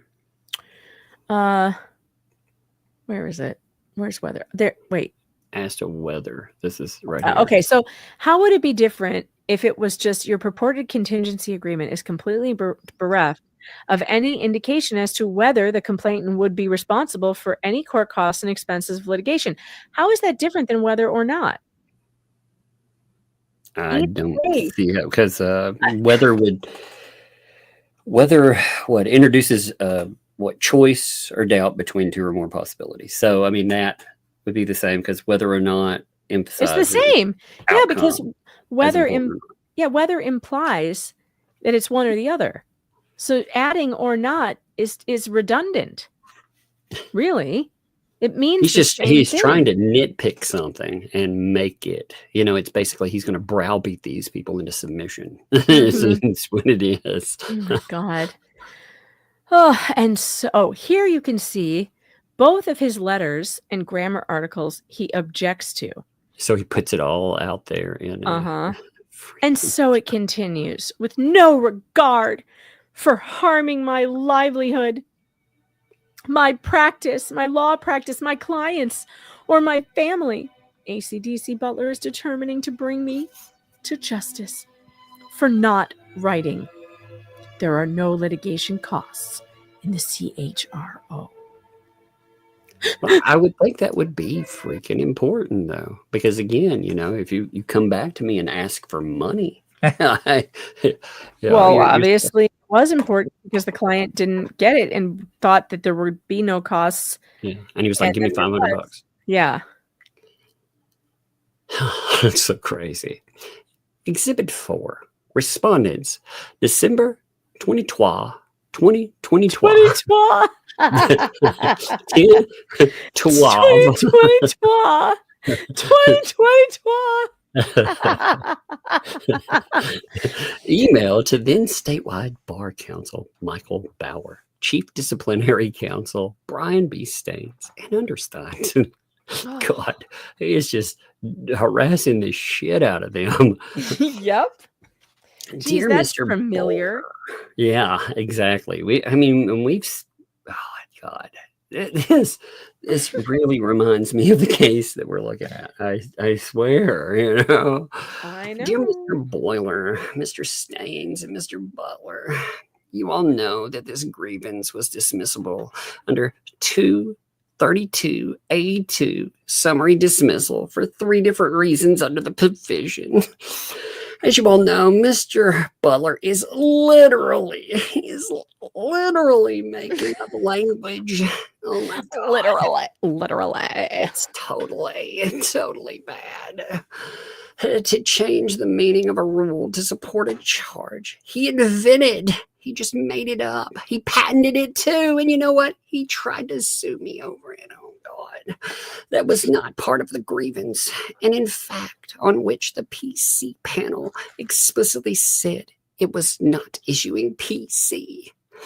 It accepted my position that the fee agreement did not need to mention no cost in the CHRO. Mr. Butler's prosecution is for a charge which was addressed and determined by a panel did not warrant PC. Oh my God, help me. What possible logic is there for a rule requiring a fee agreement to state there won't be any charges or costs? None. There's plenty, I would say. There's a reason. All rules like this exist for a reason. And whether or not you like them, they are still there. It is still a rule, right? Yep. And that's why the rule doesn't say or require that. Not without adding the language Mr. Butler did. Now, putting aside all other questions about your office's decisions to pursue this against me, did he put this in red too? I bet he did. Yes, he color-coded it. Yeah. Mm-hmm. He sure did. God. He sure did. Isn't it beautiful? It is actually. I kind of love this, to be honest. This is amazing. Does an ACDC have the authority to add words that change the meaning of rules in order to support a charge that the rule's actual language does not support, Megan? Does it? Does it? I'm afraid you're going to have a stroke reading this.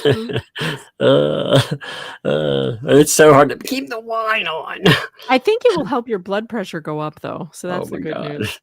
Does an ACDC have the authority to pursue a specific charge that the reviewing panel explicitly said it's not pursuing PC on? Oh my God. The answer is no to neither. That Mr. Butler is exceeding and abusing his authority. Is exceeding and abusing it so bad. It's glaring and obvious and all documented. So bad. So bad. All of this over, I don't want to take that class. If I drive to that class, I'll die. That's amazing, isn't it? Mr. Staines, you have supervisory responsibilities. Do your job, honky. That's what it reminds. Mr. Butler can file a motion under SGC Rule 11A because there's no probable cause of violation of 1.5C. At least 26 one more time. I swear. Some of these rules, I'm like, man, if he puts this in the same letter again, I'm gonna rip up this virtual letter. At least that would end the continuing harm this is causing me. This is a cut and paste to my practice, my clients, and my family.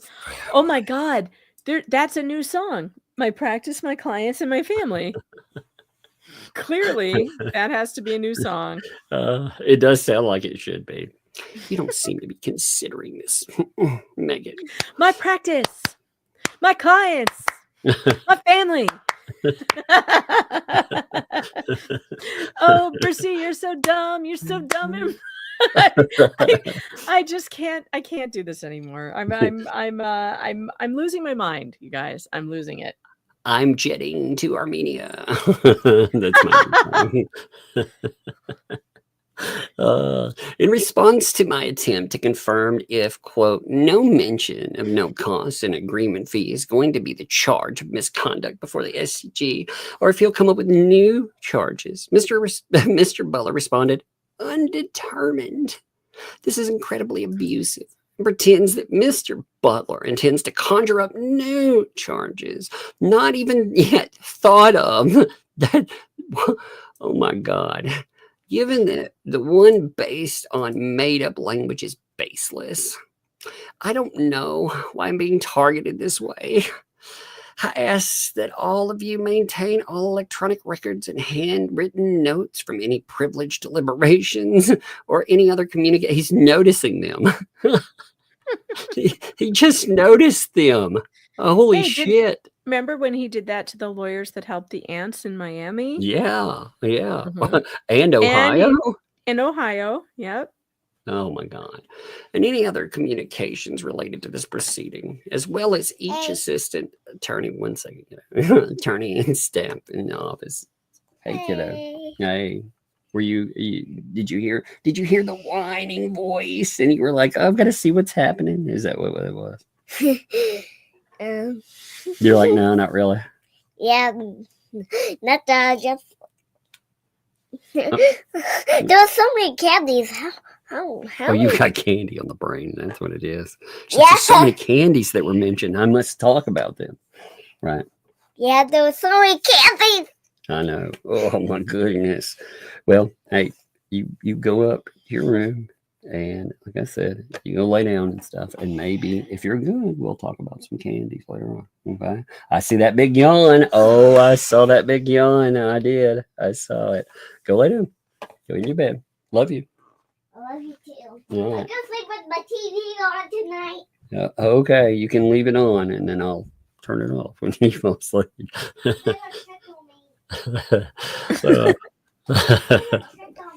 I will check on you for sure. I will. I always do. She's like, you're going to check on me. And like, I always do. Well, she comes like, she'll come and like roll in. Like if I'm down here and, sitting down working on something, she'll come down and slide into a chair and go to sleep. I'm like, all right, whatever. Cute. Yeah. Sticky Widget, I cannot tell you this. I absolutely was a cheerleader. Of course I was. REBOUND. Come on. Of course I was. I'm a loudmouth.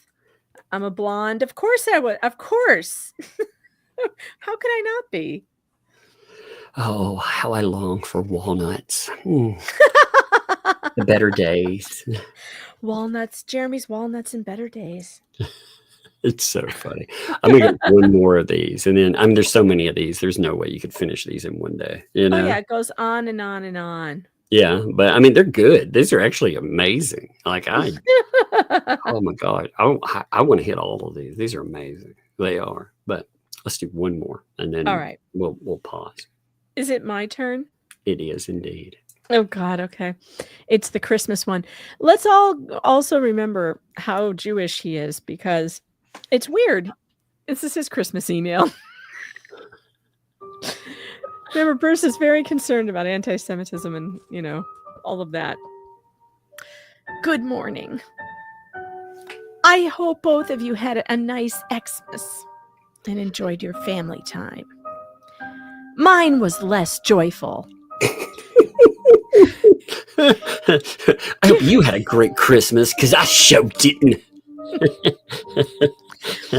Given the upsetting continuing threat Doug is posing to my clean professional record, the impact it has already had on my practice and my life, and what's portended from his actions and statements, especially his indication that he'll formulate new, yet to be thought of charges. In case you've lost perspective, what you do is serious. Your actions have a major impact on the lives of lawyers who are trying to run their practice, earn a living, support their families.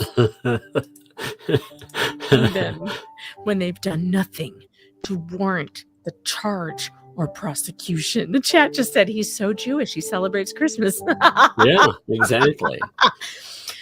I know that you know that this is nonsense. What I don't know is why you are doing this. You know? You know? This is my livelihood, my life.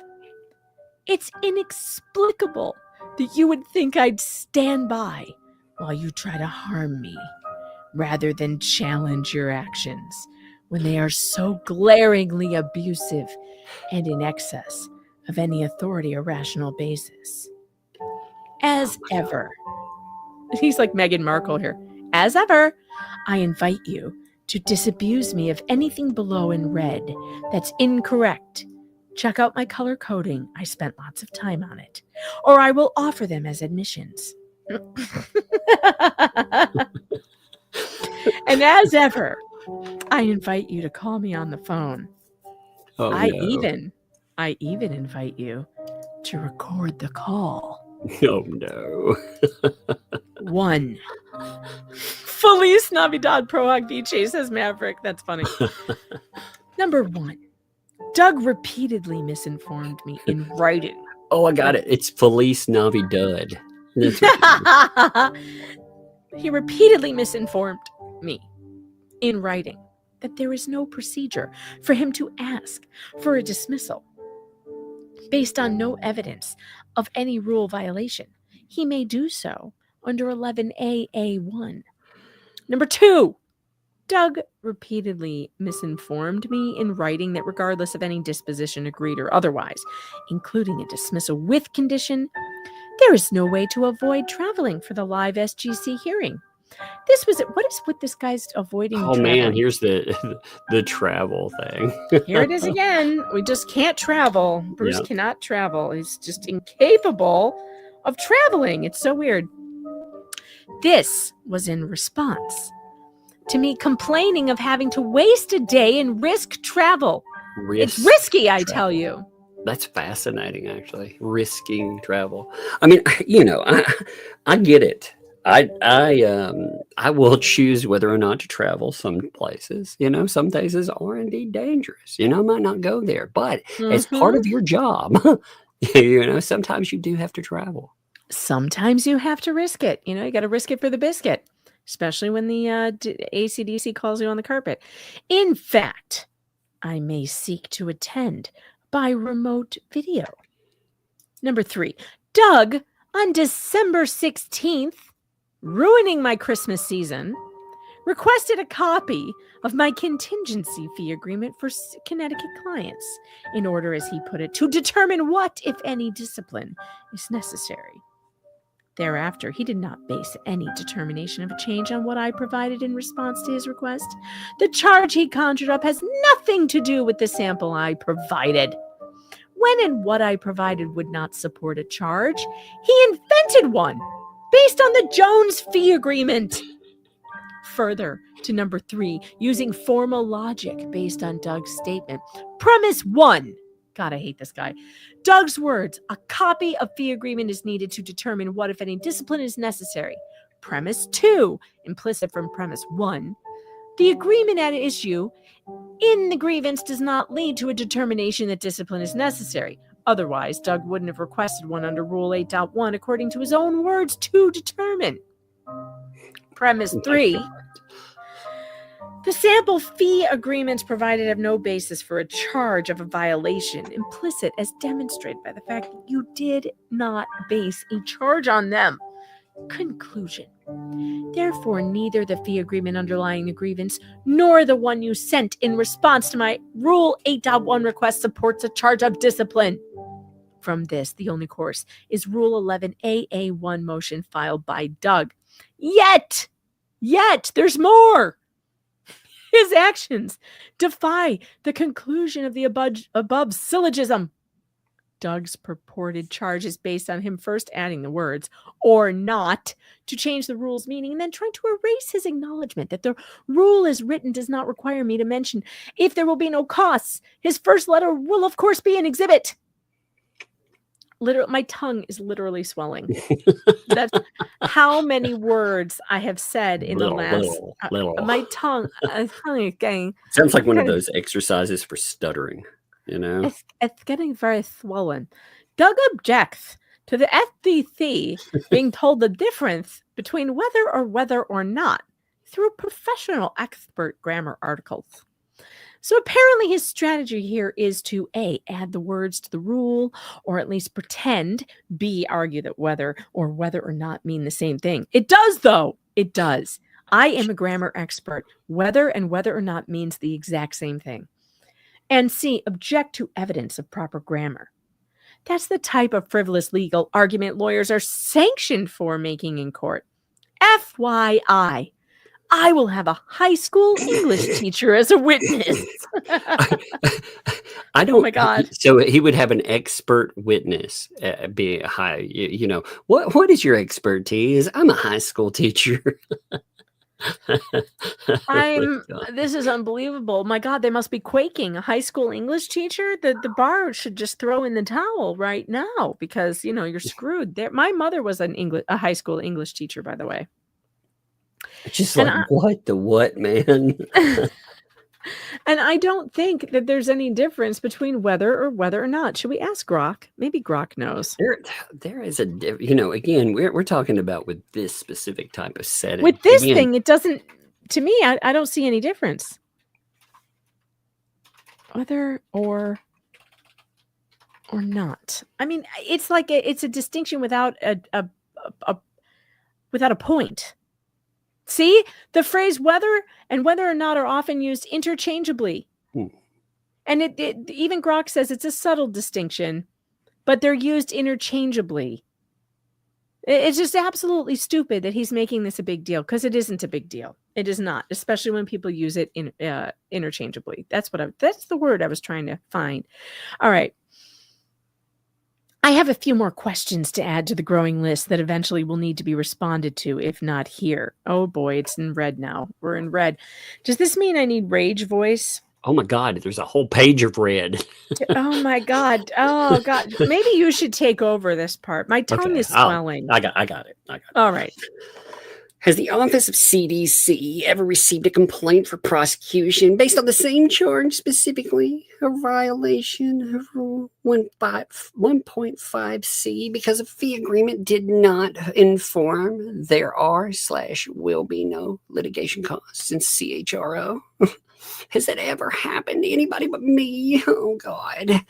If one is a no, has the Office of CDC ever itself prosecuted a lawyer based on this charge? I.e., after the ACDC formulated it themselves, like Doug is doing. Doug, you bastard. How dare you, Doug? You're such a scumbag, Doug. God, how would you? Why? My family, Doug, my Christmas. My practice, my Christmas. My walnuts. You're making my walnut tree shrivel. Wait, no. Chestnuts roasting by an open fire. Oh my God. Does OSBC ever process grievances under 232A2, i.e., does it ever summarily dismiss a grievance without referring to PC investigation? Maybe this isn't for you, but for Mr. Bowler. If so, we'll of course be requesting data and documents to see what the practice is and the nature of those that are discussed. Oh my God. He wants to try that. Again, he's hoping he can harass them and they'll be like, screw this. It's not worth the time. Oh, I bet that he's gotten away with that lots of times. I guarantee you that there have been people who are just like, oh my God, just get rid of this file. Yeah. Like, who cares? This is too much. Okay, well, you look at communication. Like many of you, like again, you notice he stopped writing to me because I was like, write me all you want, asshole. I don't care. But the people that were like, no, he took glee in it. You know, he kept going and going. It was bizarre. No.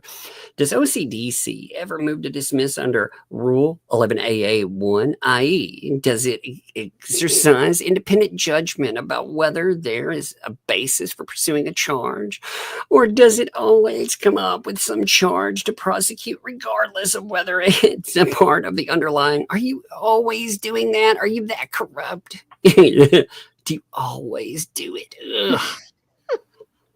What guidelines are there for ACDC to search for evidence of a violation when it's not supported from the grievance and PC decision? I'll tell you what guidelines there are. Piss off the ACDC. Just piss them off enough, and they'll go look for stuff. That's your problem, Bruce. I think statements like this. You motivate people to look for ways to screw you. You just do. Well, yeah, he's like, Doug made it clear that he has and intends to use a fishing license. He's fishing. What? Remember, we've heard this before too. Remember his boilerplate objections? Oh yeah. They were just like that. But it has to be somewhat related to the grievance. Or is there no limitation to his imagination and what he can do? Oh my God, man. You know, that's what we really need is an imaginative judge that will put an end to this somehow. Always get the best regards, too. I love that. All the best. It's the same. Yep. It's almost exactly like this. All the best. It is. It's exactly that. He is. I really do. Last night in Shizzy's chat, people were discussing this. I think he is the male version of Laura Owens.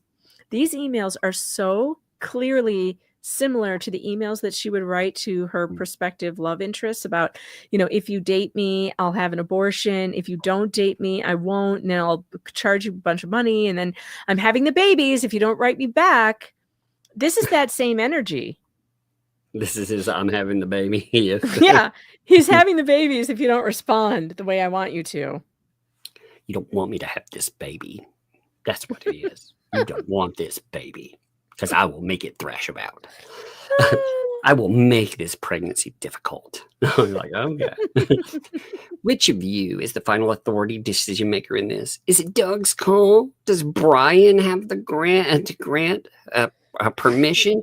Doug, I authorize you to prosecute a 26-year lawyer with a clean record for this. Oh my God. He's making up fake quotes from these people. Oh my God. That's a Gingrich thing.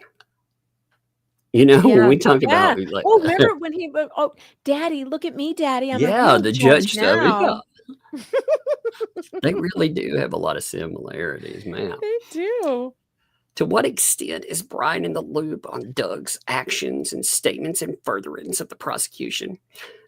I look forward to your responses to these and other outstanding questions I have previously raised. Best regards, Brucey. You're only DC. I love how he puts the Esquire underneath. Only dumbasses do that. Like, stop with the Esquire. Jeez. I think we'll stop at Exhibit 6. Oh, I mean, thank God. we power. We need to stop. This is a pause. This is a pause. This is a pause, by the way, because I love this. This is actually pretty funny. I can take a note on where we're at. So let's see. Exhibit 6. Yep, I'm putting in BM. Exhibit 6. Escuela. Yes. Last night, 29. Yamaha kept saying Escuela. Escuela. It was so funny. Bruce Manskin. Escuela. Escuela. That's beautiful, actually. Okay, I'm going to hit super chats. Are you bouncing? Yeah, I got to go. But I love you guys. Thanks, chat. And I appreciate you. I'll see you later, Tug. All right. See ya. We will definitely, by the way, folks, we will definitely be hitting those. Oh, by the way, would you like a little here? This will have music on it. So I'm warning you. I'm giving you a second before I actually play this. I'm making sure I talk for a second. But since we are beginning super chats, I wanted to make something, since 2 L's in them, they hate it when other people make money, and when people get supported. I thought I would make a little raining AI video. Here it is, and again, it has music on it, so you are warned. Here we go. Short, very short. It's only like 7 seconds. No shortcuts, I play it straight. Building empires out of faith. The hustle sweet, the payoffs real. I cash the check, I close the deal. Ooh, look at that. Love it. I like the little animation making it rain. I like his hands. Did you see how giant his hands were, by the way? They're like, whoa.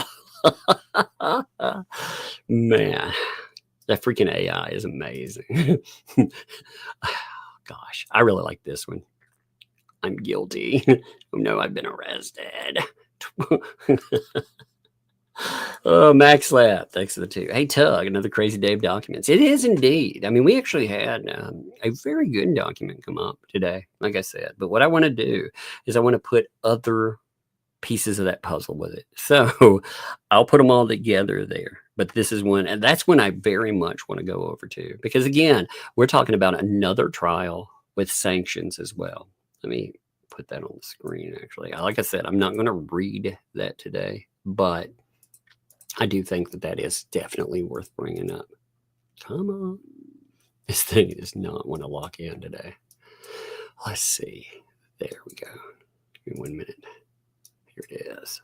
All right. So, again, put in this was for the thumbnail case. There's so many sanction talks going on that I think people are confused a little bit by so much there. But again, this is a memorandum of law in support of the motion for sanctions for the thumbnail case. You got to think there are discussions about either money for trespass fine. There's sanctions, rule of law, this for the thumbnail case. And then you have the sanction stuff still on the book, all of that stuff going on with the federal case. I mean, it is like an epic explosion. So it is wild. Max Lab, of course. Thank you for everything you do. I appreciate you, buddy. Fallen Hero, thank you for the gifted membership. Thank you, Fallen Hero. Appreciate you there. Margaret, thanks for the 8 months. Tug, sent you a video to your ex macaroni song, dancing and singing. Didn't know how to send it to Megan. Hope I've done it right. I will check it out for sure. If it's come to like my messages there, for sure, I can send it over. Sticky Widget, thanks for the 2. Everyone relax. I'm here, man. You know, I am glad you made it. I'm glad you told us to. Appreciate you, Sticky. Anyway, thanks for the 3 months. Megan at Full Throttle is my favorite Megan. Indeed. Indeed, always funny. John, thanks for the 5. Breadstick monies. Thank you. Thank you for that, by the way. Appreciate you, Joe. Rogue Mama, thanks for the 2 there. Hi, from one of your evil minions. Thank you. Yes. I love in songs. Like I've been working on a new song. And I've been putting in something about the villain. You know, I like the whole broadcasting coast to coast. Who's the epic villain you love the most? It's that umbrella guy. I like that. So welcome to the minions. I love that, by the way, for the whole mess with, I think the whole thing with Darth Touch and the stuff going on with Meganopolis, that stuff is hilarious. Like it is. He has lost his mind. And there is a new article that we are definitely going to have to review. I'm going to push Megan to review the one from Faux Megan.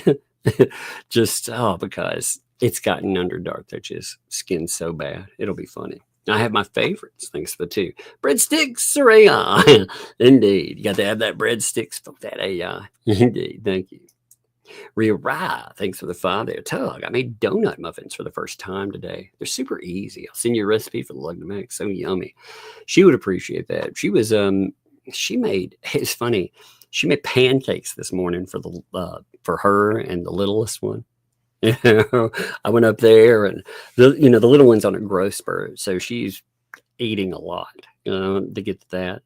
Like by the time morning was over, she's like, yeah, pancakes. More pancakes, some more breakfast food, some cereal, macaroni and cheese, some more macaroni and cheese. She was getting into some spaghetti and something else, because you get on that growth spurt. It was like, man, you are a bottomless cavern. So I think they would enjoy that. Janice, thanks for the 10 there. You can tell Randy wrote that motion because it's clear, it's concise, and it's coherent. Indeed, this motion right here, so easy to read. Randy's motions, I don't think he gets enough love for what he's been able to do with this case. Because when you sit down and you actually look at his added value in there, I think again, you can just look at this and you can tell what he brings to the case. Whether or not, again, people can think anything they want about litigation, but as far as lawyers, it's actually, I have to say something too. So Helm put in a request for essentially to find out what all is there in the case, as far as Fed prosecution too. He put in a request for it, and his lawyer was very clear and concise as well. It wasn't nasty or anything. There wasn't any kind of, it was, what's a good word for it? It was boring. And a lot of stuff should be boring. That's how it starts out. If a lawyer is showing respect to the court and the other lawyer, when they start, everything comes across as, it's a matter of, it's a matter of law, a matter of arguing the law, but when you get to the point, stuff like this, where you have sanctions and more, man, things have gotten crazy. So it's fascinating to compare those. I think we'll have to do a comparison between that lawyer and the comparison between, say, a BBB item. You can tell the differences. It's so strange. And courts, of course, they may deal with incompetence sometimes, but just the out and out nature, like Bruce pulled again, the sanctions say everything. If you don't agree with what I'm saying, the court agreed with what I'm saying. They were like, oh my God, what is going on with this case? This is insane. So, and thanks for the 8 there. Appreciate that. Good day, mate. I'm terrible with that, by the way. From the Oz Tuck, making candy and breadstick money for Bug and Luck. Well, thank you for that too. Well, greetings return from the. Really, what is Tennessee? What are you? What do people think there? From the land of barbecue, maybe. We have a lot of barbecue. It's funny out here. There's like a barbecue joint every so many miles. We have more barbecue joints than we have Walmarts or dollar stores, and there are a lot of those. Janice, thanks for the 20 there. Candy and lip gloss for Bug and Luck. Thank you, Janice. It's awesome. I appreciate that. They do too, of course. Emma, thanks for the 5 there for Bug. Thank you. I hit these when they were coming in, but I'm still going to hit them again. Angel, thanks for the 10. Bug Fun, again, thank you for that. It's awesome there. K-Matt Rickley, thanks for the 10 there. Bug, cheer up money for a new Pac-Man cup. Yeah, she was she loves Pac-Man. We have, I found one of those stand-up, those arcade one-ups? They're like 1/6 of the arcade. They're pretty big. You've seen them, I'm sure, at like a Walmart or something, where they look like an arcade. They had one up here and they clearanced it off, and it was something like $70-something. Those things are like, when they came out, they were $500. So it's $70. So I got that. She loves that freaking thing. She sits down and plays Pac-Man all the time. So I got her a cup of it. And today again, she was trying to do her due diligence. She was trying to clean and be helpful. And, I was like, no, not the cup you like. No. The Floofy Cat. Thanks for the 2. The Overlord says treats for Bug and Luck. I love the Floofy Cat, by the way. I love it. Thomas, thanks for the 10. Bug Mug money. That's funny. Bug Mug. The Bug Mug. I like it, Thomas. Thank you. Sammy, thanks for the 2. Hello, sweetheart. I'm from Australia. Yeah, I've been teaching her about this. We got a giant globe set up. Those old pieces of furniture where a globe, it rests in the middle of it. You can turn and move it. This guy that cleans out buildings, schools, and stuff like that, he brought one over to me, and I thought that was awesome. So now, the kids can turn in and look at it. But it's one of those huge, the real pieces of furniture where you have like woods, real well made. I love it. But I was showing her different continents. Australia came up. I love it. Yeah, thanks for the 5 there. You know, you're about to receive a dozen Pac-Man cups from complete strangers now. Now, what's the P.O. box? By the way, the P.O. box, I'm sorry I didn't note this. The P.O. box is in the description of every video.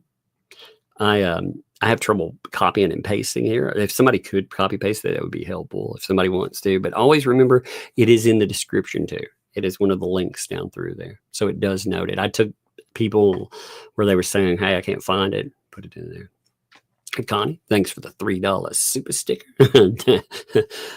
Thank you for that. I appreciate it. I saw this. It made me laugh under there. Thank you, Connie.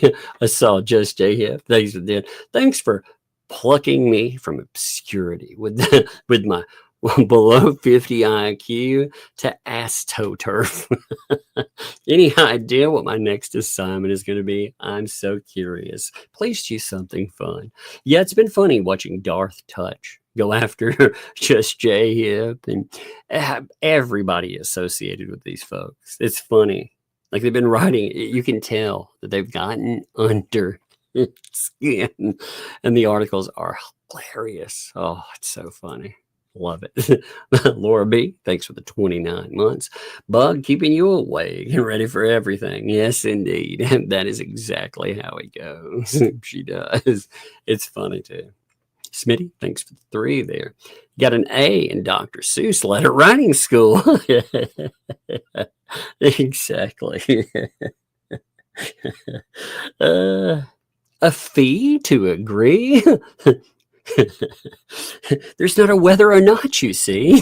You could say, oh my God, we could have a really good, I need to get Grok to write up a Dr. Seuss one about fee agreements. That would be really funny. Hale, thanks for the 2 there. I have ethical anxiety over the roof. That's funny. I like that one. D, thank you for the membership. Thank you. Welcome. Thank you for the membership. Welcome to Tux Thugs. Thank you, D. Appreciate that. That's awesome. Buck Naked, thanks for the 5 there. Do his years in Armenia count toward the 27 years of clean record? Yeah, you have to wonder that, don't you? You do. Again, I've never looked into Bruce as far as his function and everything else. I've seen some things sent here and there, but these were things that he posted publicly, by the way. So when we're going through all of those letters and stuff, he's the one who made them available. Just to note that these are not things that people had to dig up on him. He wanted to put them out there. So enjoy the show.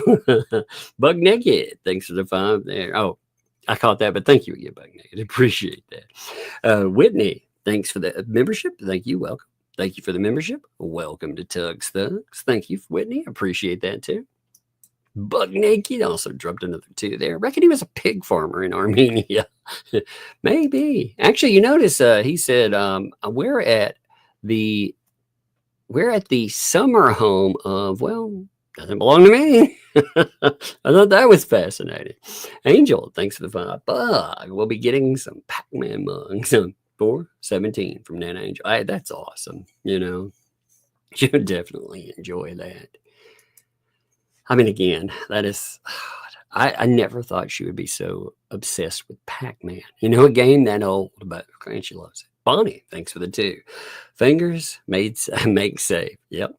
Fingers are safe there. Thank you. Rhea Rye, thanks for the 2.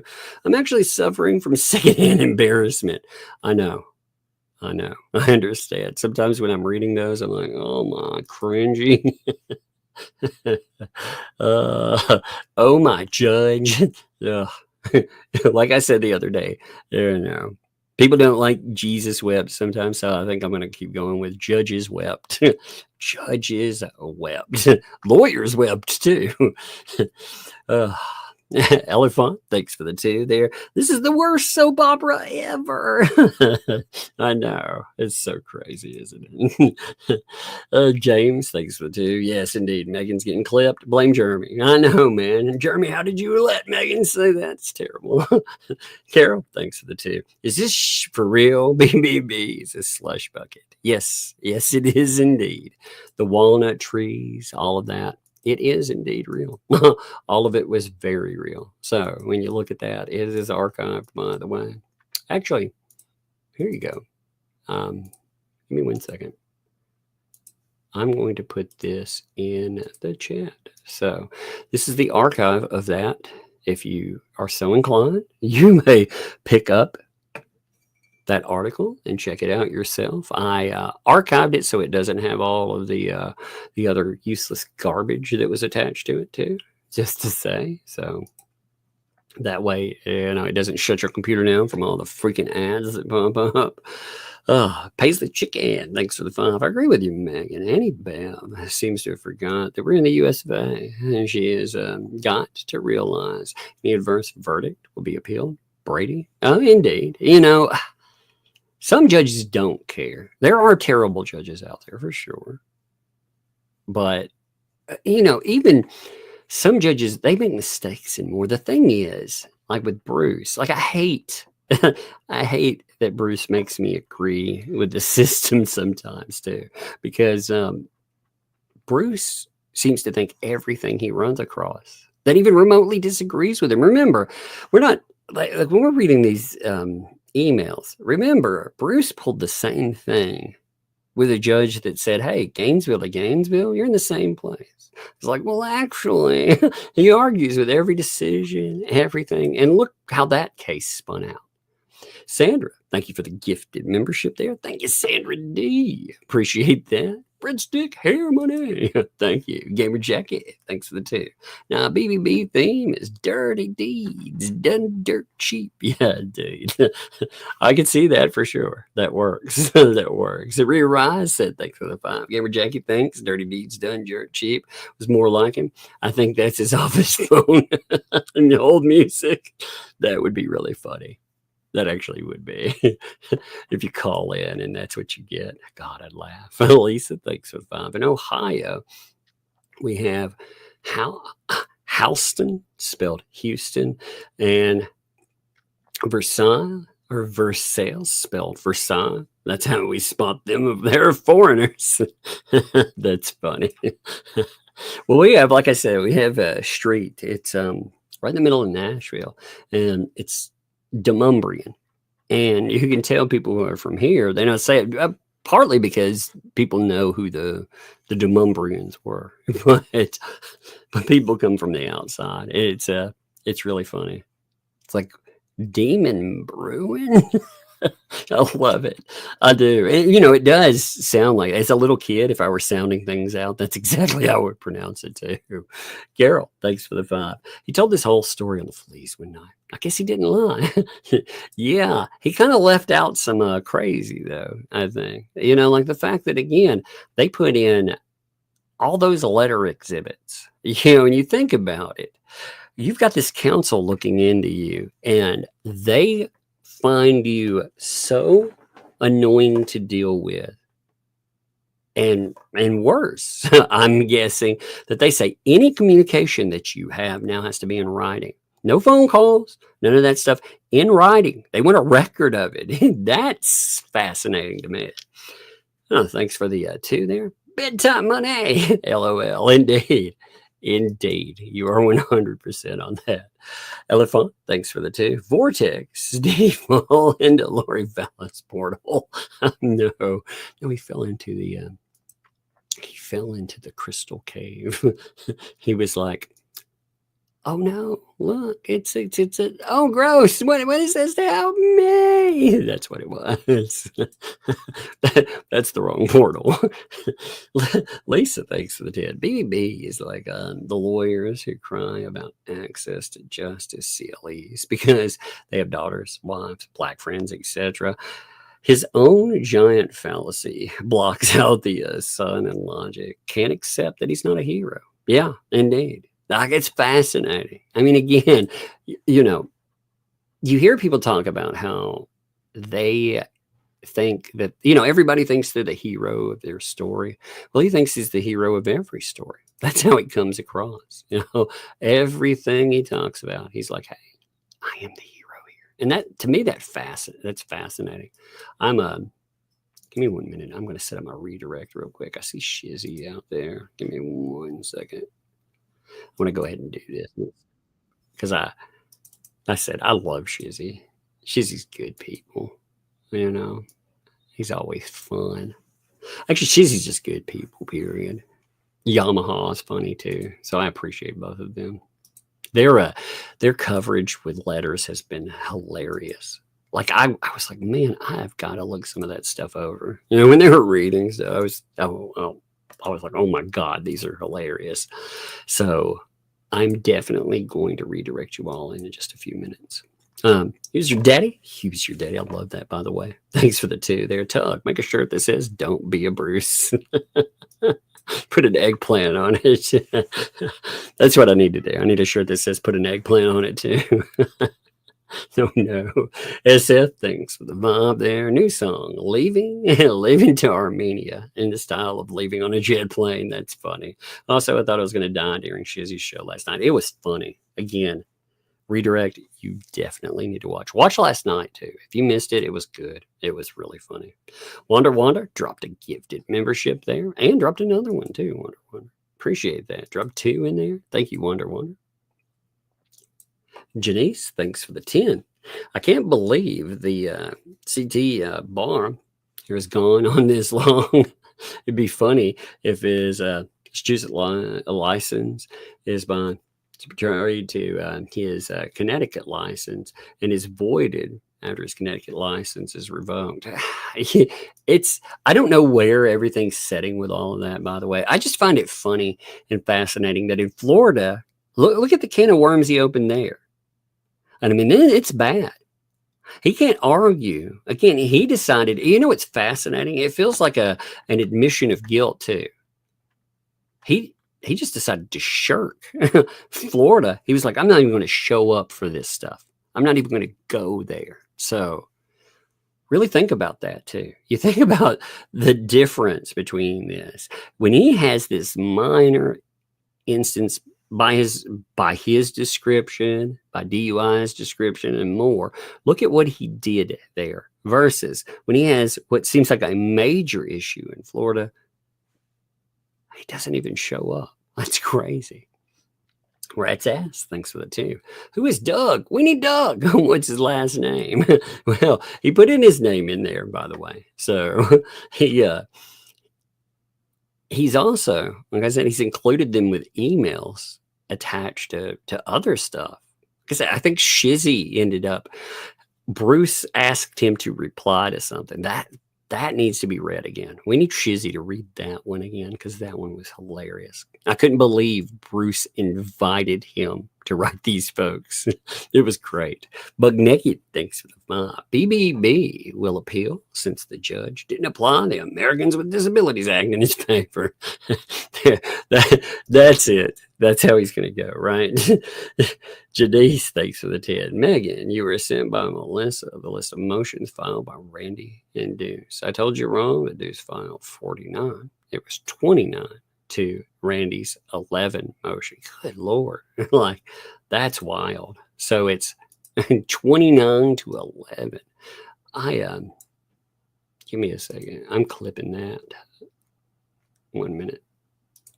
I'm going to have to look through all the listing. That's wild. Rat's ass. Thanks for the 2 there, too. Lip gloss for Tug. Yeah. Or you bomb, your choice. Wink, wink. Oh, man. Well, maybe some lipstick. I will look so pretty. Alabama Rose. Thanks for the 33 months. Thank you, Alabama Rose.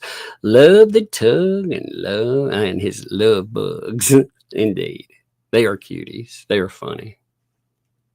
The little one cracks me up. You can tell she was yawning the last time she came down here. You can tell that she passed out because she didn't come back.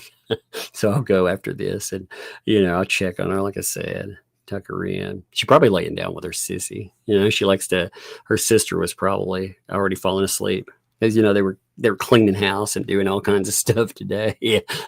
And I tired them out. I was like, they made a giant mess of the house. So I was like, you guys are going to clean. We're gonna set up some school stuff. We talked about all that, and then afterwards, boom, you guys are cleaning for all day. Lady, thanks for the 5. Has anyone personally seen BBB in person, not Zoom?